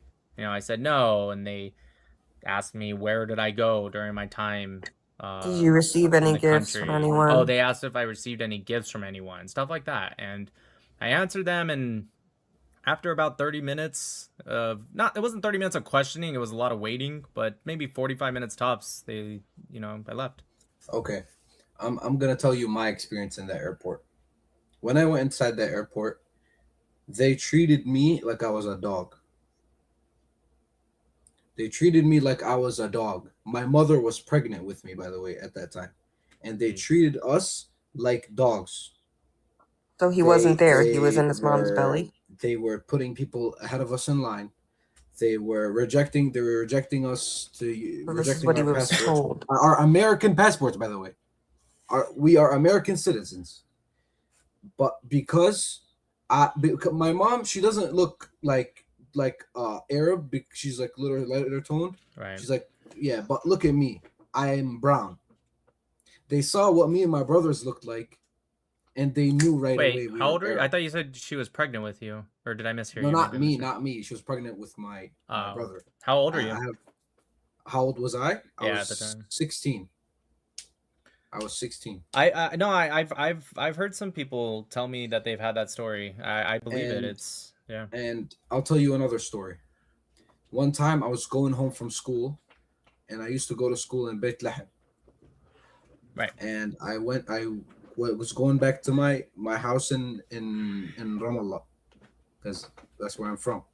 So I'm going to Ramallah from Beit Lahem, and it was like a blockade by the Yahud, and they blocked out the road, and it was traffic. And my driver was like, "You have an American passport, right?" I was like, "Yeah." He was like, "Okay, take it out and just walk it. And when they see you, they're gonna stop you, and just show them the passport and say, I'm just trying to get home." Right? I'm like, "Okay, no problem." I go with my 12 or 13-year-old brother at the time. We go and we walk like 15 minutes. 15 minutes we walk. And there was this IDF soldier. She was like not letting us through. And I was like, I'm American. I just need to get home. I've been walking for 15 minutes. It's hot outside. I just need to get home. I got nothing. Well, I don't know why you're blocking us. So she takes out the stun grenade, the grenade that like the flash grenade. Oh yeah. And she threatens to pull it in my face. And one of the bus drivers that was stuck in traffic behind me grabs me and my brother from our backpacks and tells us to go back. Right? Yeah, that's crazy. And it would have flashed her too, so that's kind of dumb if she pulled it. No, she was ready to roll it and hit the people behind us. Oh, she was threatening the people behind you. Yeah, and we would have gotten stunned too. Like, it's not like, but they're like wearing masks and wearing like shields and stuff. So that's fucked up. And they pulled me back, and then I had to go around to talk to a different IDF soldier to let me through, and they ended up letting me through after what? So you see, oh my God, they let him giving through. You the story why? Because it's different. Like, it is literally a whole different scenario when it comes from Palestinians and when it comes from Israelis. And when you live there and you actually experience it, you'll think, oh, that's why. Right. That's true. I've never had the pleasure of living there. You know, I've been there, but it is great living there. Doesn't sound great. Forget about hey, we learned to live through it, right? You know, but living there, like when there's nothing going on, when there's no war going around, it's great. Who's the better actor, Nick or the guest? You go on field trips. You see all the history. You see all the places. You can travel. You can leave. You can do whatever you want. But as soon as something happens, we get Right. blocked in. I got a question for you. You look like you're on live. Are you on live? No, not Or right like, now. are you recording? No. No, I'm not recording. No. Okay. Are you like live streaming or like? I do live stream on TikTok right now, but it's not a lot of people. You never told me that you were live streaming. It's You know, it's all pro pallies anyways. Huh? It's all just pro pallies anyways. Let me look at the comment section. Yeah. Cause like I'm on your TikTok and it's like I see it. You're on my like, TikTok. You're lying straight to my face, you know. So like I don't appreciate that. We were having a nice discussion. We're having a nice discussion. Anyways, now that you're on my TikTok, I have a question for you. Why did you say that she was gonna pull the flash grenade at you and then you changed it to the people behind you? Because she was holding it like this and she was threatening to throw it, like roll it. But see, but before you said she was gonna throw it at you.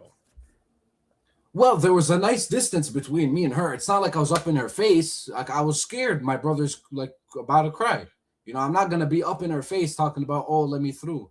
But the flashbang would be very far. She would have just flashed herself too. Doesn't really make a lot of sense. Well, she threatened it. I don't know if she was gonna do it or not. But you see how that scares my 13-year-old brother? You know what I'm saying? No. That being said, I was in Ramallah last year. That actually is true. I even went to the Icon Mall. It's that new mall that they just built. It's very, very, very nice, very beautiful. And I actually was in Nablus, and I went to the Samaritan community in Area B. I actually have been there. I've been to the restricted zones of the Gaza envelope as well. I was there last year, and I've been all over the West Bank, all over Israel. Not all over, but in decent parts of the Gaza envelope. All of the restricted zones. And yeah, look, man, it's very obvious. The Palestinians had an 89% support of the military wing of Hamas after October 7th. And do you really think October 7th helped you guys? No, not at all. Yet 89% supported it. And still to this day, by the way, there's so many Palestinians that are supporting terrorist acts. Listen, I'm with logic. I'm not with I of course I support my people, and of course and October 7th they had the right to do it, but like you said, the right based off of what? Well, based off of what was happening to them before, but like you said, what right? They're fighting a losing game. What right did they have to go in and slaughter almost exclusively civilians? You guys, they're all the same. Every they kidnapped a Palestinian. 6-month-old baby. What's their right to kill us, kill our people? That's not. That's a whataboutism. You're a Jew. That's. I'm not a Jew, actually. I'm Italian and Spanish. But anyways, it's a whataboutism what you're doing. You're saying that it's our right because they do it. Yeah, no, it's because they did it before. We have to retaliate. Like I said before, if a kid when did this start? He wants to take when did this start? You're right. Back and forth. This kid he grows was complaining up. about This a kid stun grows grenade, up, and they continuously want to have the right to one do second. this? So this kid grows up, wants to be part of Hamas. The Israelis like they're gonna be part of the IDF, and so you're saying it's back and forth. But when did it start? Like when did it start? The whole back and forth, this whole ping pong game back and forth. Since the Israeli people started taking over the land. When was that? I don't know dates. I'm not going to tell you dates. You probably but you don't have to know the exact date. But I'm saying, like, when was that? You're talking about the start of Israel in 1948? Sure. Okay, but I wasn't lying to you earlier about the Hebron massacre in 1929. No, I know. I wasn't lying about the 36-39 Arab revolt. They slaughtered 510 Jews during that time. The Hebron massacre, that barely any. And by the way, it wasn't even the Jews that killed them during the Arab revolt. It was actually the British, but it wasn't anywhere near the amount of Jews that were killed. And then also the Hebron massacre of 1929, the Arabs went into an anti-Zionist community because some of the Jews, the really religious Jews, some of them are anti-Zionist. And in Hebron, there was a community that actually pushed out the Haganah, which was like the pre-IDF, and they said, "We don't need you here, you Zionists." The Jews said that to them. And the Haganah said, we're trying to protect you because we think your village is going to be attacked. And they said, get out. And then weeks later, their village was attacked. And everyone knew they were anti-Zionists. And they still killed them because they were Jews. And then you go all the way back to 1517, the Hebron massacre, the Safat massacre. That was in 1517. And I'm not saying that that justifies killing innocent Arabs or people that have nothing to do with Hamas or anything like that. But you cannot sit here and continue to say, well, the Jews started it. They didn't.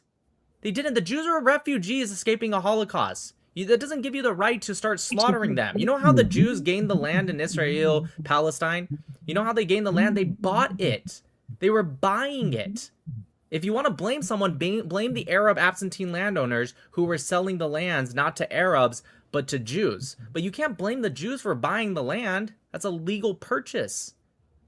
Okay, but when they buy land, so they can just go to the land and kick the people out of their houses? Actually, yes.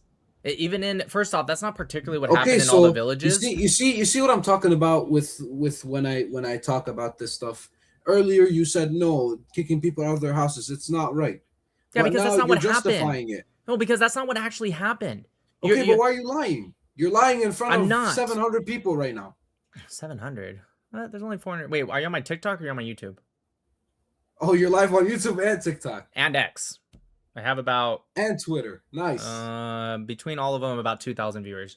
Anyways, no, I'm not lying. They bought the land, and by the way, most of the land was actually state-owned land. It wasn't Arab or Jewish, okay? It was state-owned from the Ottomans to the British, okay? And the Arabs did own more because there were more Arabs than there were Jews. But they bought that land. The Jews were kicked out too. Is there proof that they bought the land? Yes. Yes, actually, look at Sheikh Jarrah. Sheikh Jarrah was one in East Jerusalem. That was one of the biggest known cases where they kicked out Palestinians and they said, oh, look at, they're kicking us out. But it actually turns out that Jordan, who controlled, because I don't know if you know, but Jordan actually controlled the West Bank from 49 to 67. It wasn't Palestine. It wasn't Israel. And Jordan admitted that in 1875, before Theodor Herzl, Zionism, all that, in 1875, a Sephardic Jewish community bought that land and they owned it. But Jordan kicked out all the Jews. They ethnically cleansed all of the Jews out of Jerusalem and all of the West Bank. And so the Jews, they admitted they owned the land, but they kicked them out. And so when the Jews controlled Jerusalem again after the 6-Day War, they allowed the Palestinians to stay there. All they asked was, you have to pay rent to the Jewish community that owns the land, but we're not going to kick you out of the house. And the Palestinians said no. They said, we're not going to pay you a cent. And they did that for 50 to 60 years. And then it wasn't until 2021 that Israel finally kicked them out after 60 years. You know what happens in America? You're in America. If you don't pay your rent after 1, maybe 2 months, you get kicked out. They were there for 5 to 6 decades and they didn't pay 1 penny. And so Israel kicked them out. And then so everyone, all the Palestinians said, oh, look, the Israelis are kicking us out. And everyone believed it. I mean, it was true. They did kick them out, but it wasn't because they were taking their land. It's because they didn't pay rent. And so they get that on camera. You're saying, so they bought the land. Yeah. So they bought the houses on the land. And okay, so they were living there before they came.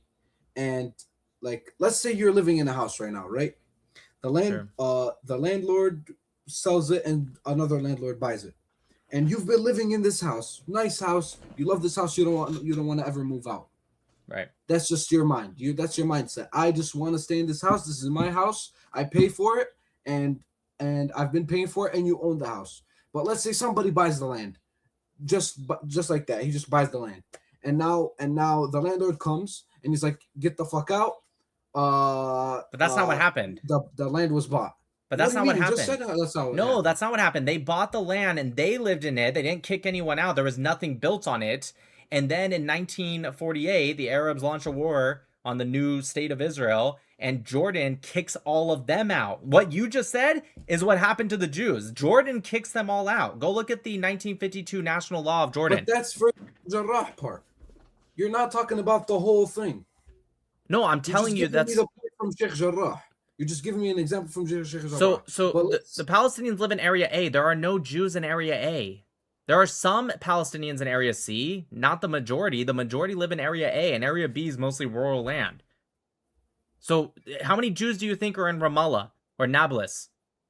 None. None, exactly. Bethlehem. There's Okay. none. So when you mean the Okay. Jews are coming in and kicking them out, no one's kicking them out of the house. When they build settlements, they build them in Area C in rural land. They don't kick other people out of the house and just take it. That's just a lie the Okay, Palestinians say to everyone. So let's say, okay. So they just built the house. Let's say the Palestinian people built the house. So what you're saying is they never got kicked out because the land was already there and then they built the house after they got the land. So you're saying they built houses on property that wasn't theirs. Is what you're saying. Are you talking about the Palestinians or Jews? The Palestinians. They were building houses on property that wasn't theirs? In Sheikh Jarrah, they did actually do that. Yes, that's true. Okay, that's Sheikh Jarrah. But Jordan didn't enforce it because that was the Jordan. Right. Yeah, because that was Jordan. But let's say other places. Some of them, yeah. Some of them, no. See, that's why. You're just giving me one point of Sheikh Jarrah, but you're not giving me the rest. Okay, there's Area A. There's nowhere where tell me anywhere where Jews came in and said, "Hey, I like this house. Get out. We're taking it." The borders of West Bank. My great grandfather got kicked out of his house. What are you talking about? Are you talking about during the 48 war? In Jaffa. Jaffa? You weren't like. Are you talking about 1948? I don't remember because I think so. You have to be. You have to be because that's the only time that's ever happened. But can you give the context? What happened in 1948? What happened? They didn't just come in and say, "Get out of this house. We like it." That's basically what they did. No. Did you know that IDF soldiers literally lived in my house for 2 weeks? You are totally misrepresenting the context. Listen, you're just gonna ignore there was a war. You're just gonna facts. ignore that there was a war that was started by the Arabs, admittedly started by the Arabs. You're just gonna ignore that. Bro, honestly, bro, the 1952 national law in Jordan. Bro. The 1952 national law in Jordan literally said no Jews. It didn't say no Israelis, no Zionists. It said no Jews. You cannot do that on one end and then get upset if it happens on the other end, especially in a war of defense. The Arabs launched the war in 1948, not the Jews. That's a fact. You don't get to start a war, and just because you end up losing, you don't get to come back and be like, wait a minute, can we pretend we never started it? You don't get to do that. You have to accept the consequences. Listen, you've studied this, and you know this, but you haven't lived in the shoes of the Palestinians, and you don't know for 100% certain. And you haven't lived in the shoes of the about Israelis. Everything. It's the same thing. It's the same thing. You don't know. Okay, but I'm talking about the Palestinian side. You don't know for certain because... Of course not. It's physically happened. But let's say the media didn't record it or it wasn't recorded. That doesn't mean it didn't happen. I'm not saying that. I do not think Israel is perfect. Nope. I do not think Israel is perfect, nor is any country in the entire world perfect. It's ridiculous to say so. What I am saying is that you are purposely leaving out a key context, very, very key, that the Arabs started the war. That doesn't mean every action in 1948 was totally okay and there was nothing that happened. There were massacres that happened. Okay, there were. What this idea that was like just their goal and they were doing it from north to south, east to west, and they just did it because they felt like it. That's such an insane take. The Arabs had 10 factions, 10 Arab factions that invaded Israel or were fighting from inside, like the Arab Liberation Army, which were made up of Palestinians, and they were surrounding Israel with the intent to kill them. So yes, there were some groups like the Irgun, the Stern Gang, Lehi, that went harder, for sure. The King David Hotel bombing, even though that was against the British technically, but still, they definitely went harder. But you have to understand from their point of view, like you said, I haven't been in the shoes of a Palestinian. Think about it from their point of view. They just got out of a Holocaust. They just got out of the Arab nations where they were dhimmis. They had to pay extra taxes because they were Jews. They were just kicked out of those lands by force. Massacre, the Farhud massacre. They come into this land, and now they're surrounded by multiple armies that are saying, we're going to kill you. Literally. And then you're like, why did they go so hard? Why did they do this? I'm not saying it's okay, and I get looking back on it 80 years later, you're like, well, they did this and they did this. Yeah, it looks bad for sure. But think about the context here. These were refugees. These were not war emperors. These weren't people riding in on horseback like, we're gonna fucking take your land. They came with tools of gardening, and they drove out malaria swamps, and they built up economic opportunity, which helped the Arabs of the land. And the Arabs respond with violence and terrorism. So of course the Jews are gonna fight back. Of course they are. Tell them about the ones that stayed. The Arabs that stayed. Yeah, what about the Arabs that stayed? 150,000 Arabs stayed after the 1948 war in 49. They were all given citizenship. All of them were given citizenship. Every single one. Why? If the Jews wanted to kill the Arabs, why did they give 150,000 of them citizenship? Stupid. Oh, owned. That was amazing. Good job, babe. It's like the only way I can get a conversation now is if I fucking pretend to be Palestinian until they catch my live. Ah, God, that was hard, you guys. There were so many things I wanted to fight back on, but I was like, I gotta like pretend to be fucking dumb with some of these things. Did you hear when I asked who's the better actor, Nick or the guest? Yes. Nick's actually been in 2 movies, guys. Yeah, I am literally an actor. Yeah, it's fucking insane, dude. He was a part of the But SAG. do you know, until he actually saw my live, I think I know when he caught my live because he changed his tone. He got a little bit more stuttery. Before that, though, you see how honest he was? You see how honest? When I was saying stuff like, oh, you know, with terrorism, the Palestinians support terrorism a lot and stuff, he's like, yeah, that's true. That's true. He would have never admitted to that unless if he thought that I wasn't Palestinian, at least at the time, right? But because he thought I was, notice how honest he was? He's like, yeah, we do terrorism, that's true. Yeah, that's, we do that too. Yeah, that's true. Even when I was like, dude, the Arabs weren't there first. You know the Jews were there first. Even he admitted it. He's like, well, yeah, but like if you start in 1948, we were there first. It's like, yeah, it's insane. Actually, I feel bad though. You know what I mean? Because it's like, I know he actually, like, he's upset. He believes it because he was told this stuff. And I'm not even going to deny that he hasn't seen some stuff. Again, nobody's fucking perfect, right? But it's sad because he even admitted, he's like, you know the dates more than me. You know the history more than me. And it's like, it was just wild that he complained about, like, a stun gun. And then was like, well, October 7th was fine, dude. Totally cool. Amazing. Yeah, he definitely slipped up on that stun grenade thing because he definitely said she was threatening to throw it at me. And then when I was like, I made the joke, I was like, yeah, she would have been stunned herself too. That would have been dumb. And he's like, well, she was going to throw it behind me, actually. It's okay. But no, I seriously, I feel bad because I know he actually believes all this stuff. And it's actually kind of sad because at the end there, when he skipped, you could tell he didn't know what to say. He's just kind of like he wasn't upset because he was, you know, I didn't tell him I was live. If I said something stupid and he had the answer for it, he would have stayed and answered. But he didn't have an answer because it's all fucking bullshit that they're fed from the time that they're kids. And it's not even their fault. 9,000 more likes. We can play Mixed by Colt song because I like that song. Thank you. Also, Colt, I didn't know you were Grammy nominated. That's pretty cool. What movies were you in, Brother Nick? I was in Midway. Yeah, we still have to see Midway. I'm never gonna watch that. I don't watch movies that I'm in. I was in We Midway. don't have to watch your part, but I want to see it. It was good. The new Midway, with Woody Harrelson and all them. And I was also, that's the only one I actually had a speaking role in. I was in The Wrong Missy. I actually got to spend half a day and talk with David Spade. Nice guy. I feel bad for him because we kept doing this scene over and over where he's in the airport and he has to like fall down. I know the story. And he's Isn't he super old. introverted, you said?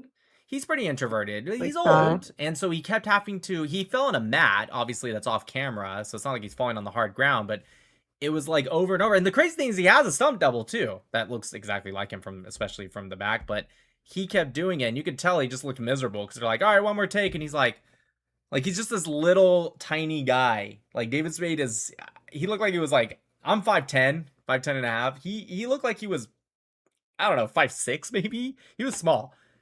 And he just kept having to fall over. Felt bad. The second one was called The Wrong Missy. What character in Midway? I wasn't a character. It was a scene on the submarine. He was a speaking extra. Yeah, it wasn't a character. It was, Was know it what's like a crazy? whole I role? had 2 lines. That's it. It took me 30 minutes to film. No, not even actually. 15 minutes to film.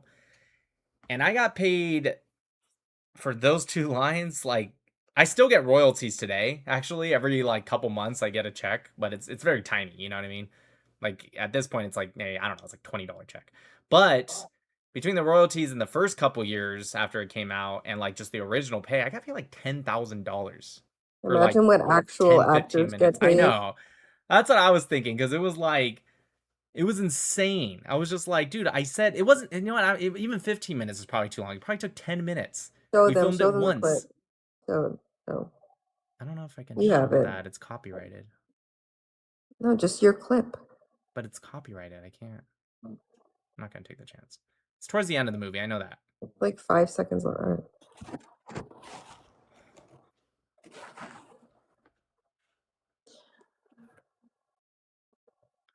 Well, you can play the song now.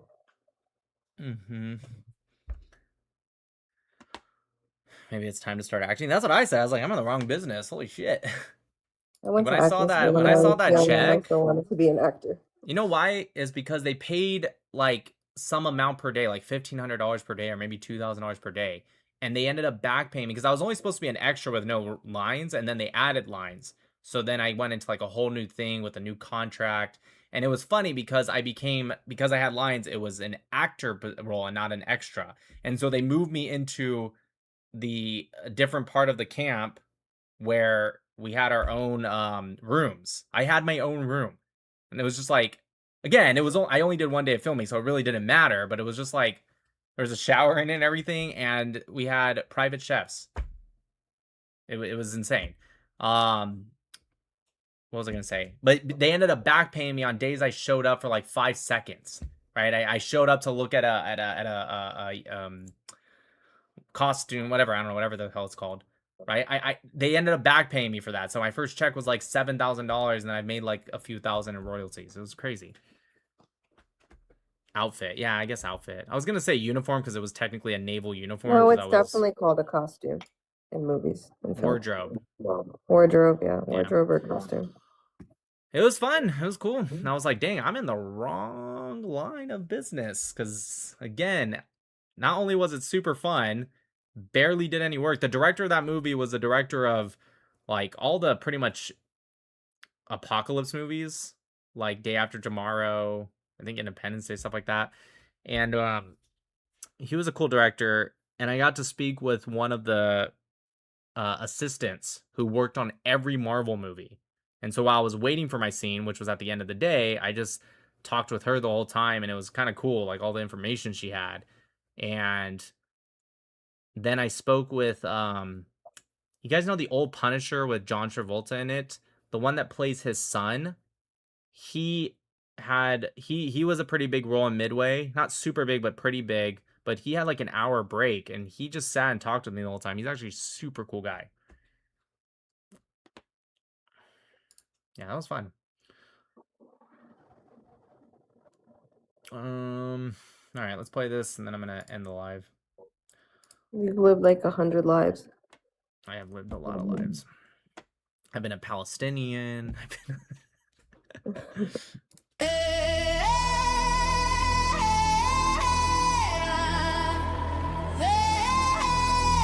Hands up.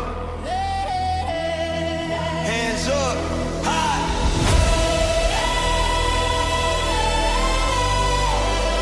We stand. We stand. We ride. Yeah. Pressure on my people, still we push through. Carved our little homeland out of bad news. Every headline heavy, every border tight. Still a million candles, couldn't do that night. Talking past and the present in the same breath. Tiny piece of earth, every Everybody wants a test, but I don't bend knees to the hate they throw. I plant both feet, let the whole world know. I stand with Israel, I won't break. Through the fire, through the fault lines, through the quake. You can shake these walls, but not this faith.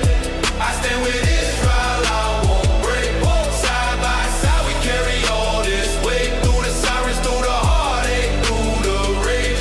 You can shake these walls, but not this faith. I stand with Israel, I won't break. Prayers at the stones, phones full of war clips. Kids grow fast, learn the cost of a conflict. Every mother waiting on a late call home. Every father checking if the past safe go. Still the flags fly, color in the gray dust. Still the songs rise louder than the fake trust. You can draw lines, sign deals, talk tough. We're a small bright light that refuses to cut off. I stand with Israel, I won't break. Through the fire, through the fault lines, through the quake. You can shake these walls, but not this faith. I stand with Israel, I won't break. Side by side, we carry all this weight. Through the sirens, through the heartache, through the rage. You can shake these walls, but not this faith. I stand with Israel, I won't break. I was wondering, this song is called Stand With Israel, and it's AI, it's not an artist. It was made by user Mixed by Colt, who is someone who watches me on TikTok. Maybe he watches me on YouTube too, I don't know. But you know what's funny? I don't know if you guys saw I kept doing this because Promote your debate again. Sorry. What? Oh yeah, I will. I kept doing this when I was talking to them because I didn't want to show my Hebrew tattoos. So I was like trying to hide it. That would have been tough to explain. You know what I should do? I should I don't know. Too many people know me. It's kind of tough. I got lucky with him. Just take down the flags and just have like just the American flag up. Because honestly, I was surprised he wasn't like asking me straight up like. I was gonna ask you about that. Did you hide the flag or like move the camera? Nah. or I just something? told him. Honestly, I started off totally as a joke. Like I was being sarcastic. I was like, "Yeah, I'm Palestinian. I just want a two-state solution and peace." But then he like bought it, and I just like in my mind Honestly, I was muted for the first half, and then Coach was like, "Is he pretending to be pro Pally?" And then I was like, "Oh, it piqued my interest," and I came back. Yeah, It's yeah. funny. I decided to just run with it once he thought I was being honest. Hold on, let me sort of catch up with the super chats. I definitely missed some. Let's see. Where's the last one that I read? Oh, geez. Oh, here we go. There is actually, this is from Legimo. There is actually a statistically powerful correlation between looking dumb and low intelligence in human males. The stream has powerful anecdotal evidence of this trend. I'm not really sure what you mean. Oh, you're saying like between looking dumb and low intelligence in human males. I gotcha. Yeah, probably true actually. Here's some jizya. Thank you, Eval. Tada, bam. Thank you for the super chat. Isn't the JF guy you're going to debate the same one whose wife went missing after he said he dropped her off because she wanted to leave? I've been hearing more and more increasingly about that. Yeah, everyone's been telling me like, you know, that guy like probably killed his wife or girlfriend or something. Yeah, I don't know. Don't tell the true crime fan that. I'm gonna look into that. I'm gonna look into it after. I don't want it to. Oh my god. Real quick, before I keep reading the super chats, everyone, just so you guys know, I'm gonna be on. For those that don't know, didn't hear me, go over to YouTube. Head over to this channel right here, Modern Day Debate. Oh, wait, hold on. Let me put it up here too. Modern Day Debates. Tomorrow, right here, you can just click on Notify Me, or you can just remember it's going to be at 6 p.m. tomorrow. I normally go live at 8:30 p.m. Pacific time. 6 p.m. So it's going to be Pacific. 2.5 hours before I normally go live. So Eastern time, 9 p.m. West Coast time, 6 p.m. Pacific time. Which means it'll be like 3 a.m. for Israelis. Yeah, if you guys are awake for whatever reason. Or sorry, 4 a.m. I think.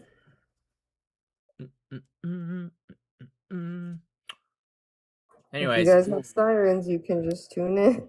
yeah, Trying to make but light of it. it seems like all their debates go like 3 to 4 hours. I mean, some of them are kind of smaller. So honestly, maybe if you guys are early birds, you might catch it in the second half anyways. I don't know, whatever. You can Point always is, rewind it on YouTube as well. So I have no idea who this guy is. I'm not gonna lie. I haven't even prepped. I haven't even listened to him once. The most I know about him is he is a French Canadian, and he's a far right winger. That's about all I know about him. So that'll be exciting. Maybe he's super smart, and I'm gonna get my ass handed to me. I don't know. Probably not, but his name is JF Gripey. Gripey.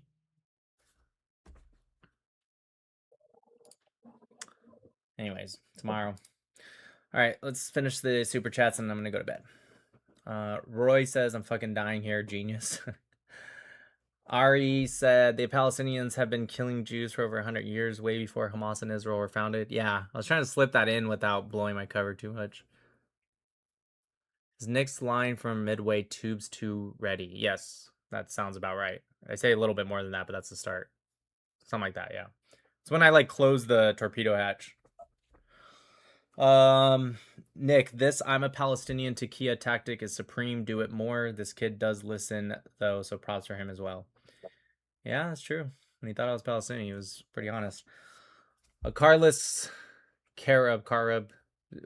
What do you guys think? You think it's Carib or Carib? It's supposed to be Car Arab. I feel like Carib makes more sense. Anyways. Carib. A Carlos Carib is like what is a slug to a snail. Josh Rock Sermon says, or Sermon says, when discussing numbers you think are lower, but you are willing to allow higher for the sake of argument, you are being liberal with the numbers, not conservative. Just a pet peeve from earlier, big fan. I guess that's true. Yeah, that's a fair point. Yeah, that's true. It definitely would be. Yeah, good point. I generally say conservative because I am using in the example of lowering numbers, but you're right. If you are allowing it to be higher, then yeah, you would be being liberal with numbers. Billy says, I'm going to convert into a Metawite. No, that's paganism. No, I'm just kidding.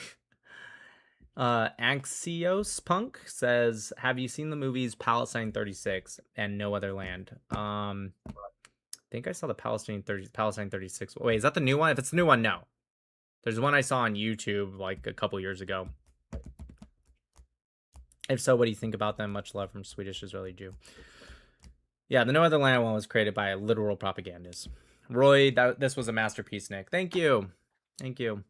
I've done stuff like that before I was on YouTube and stuff, when I was just on TikTok. Some of the people who have been watching me for a little bit probably remember where I'll pretend to be like something else because it's more likely to get people into a conversation.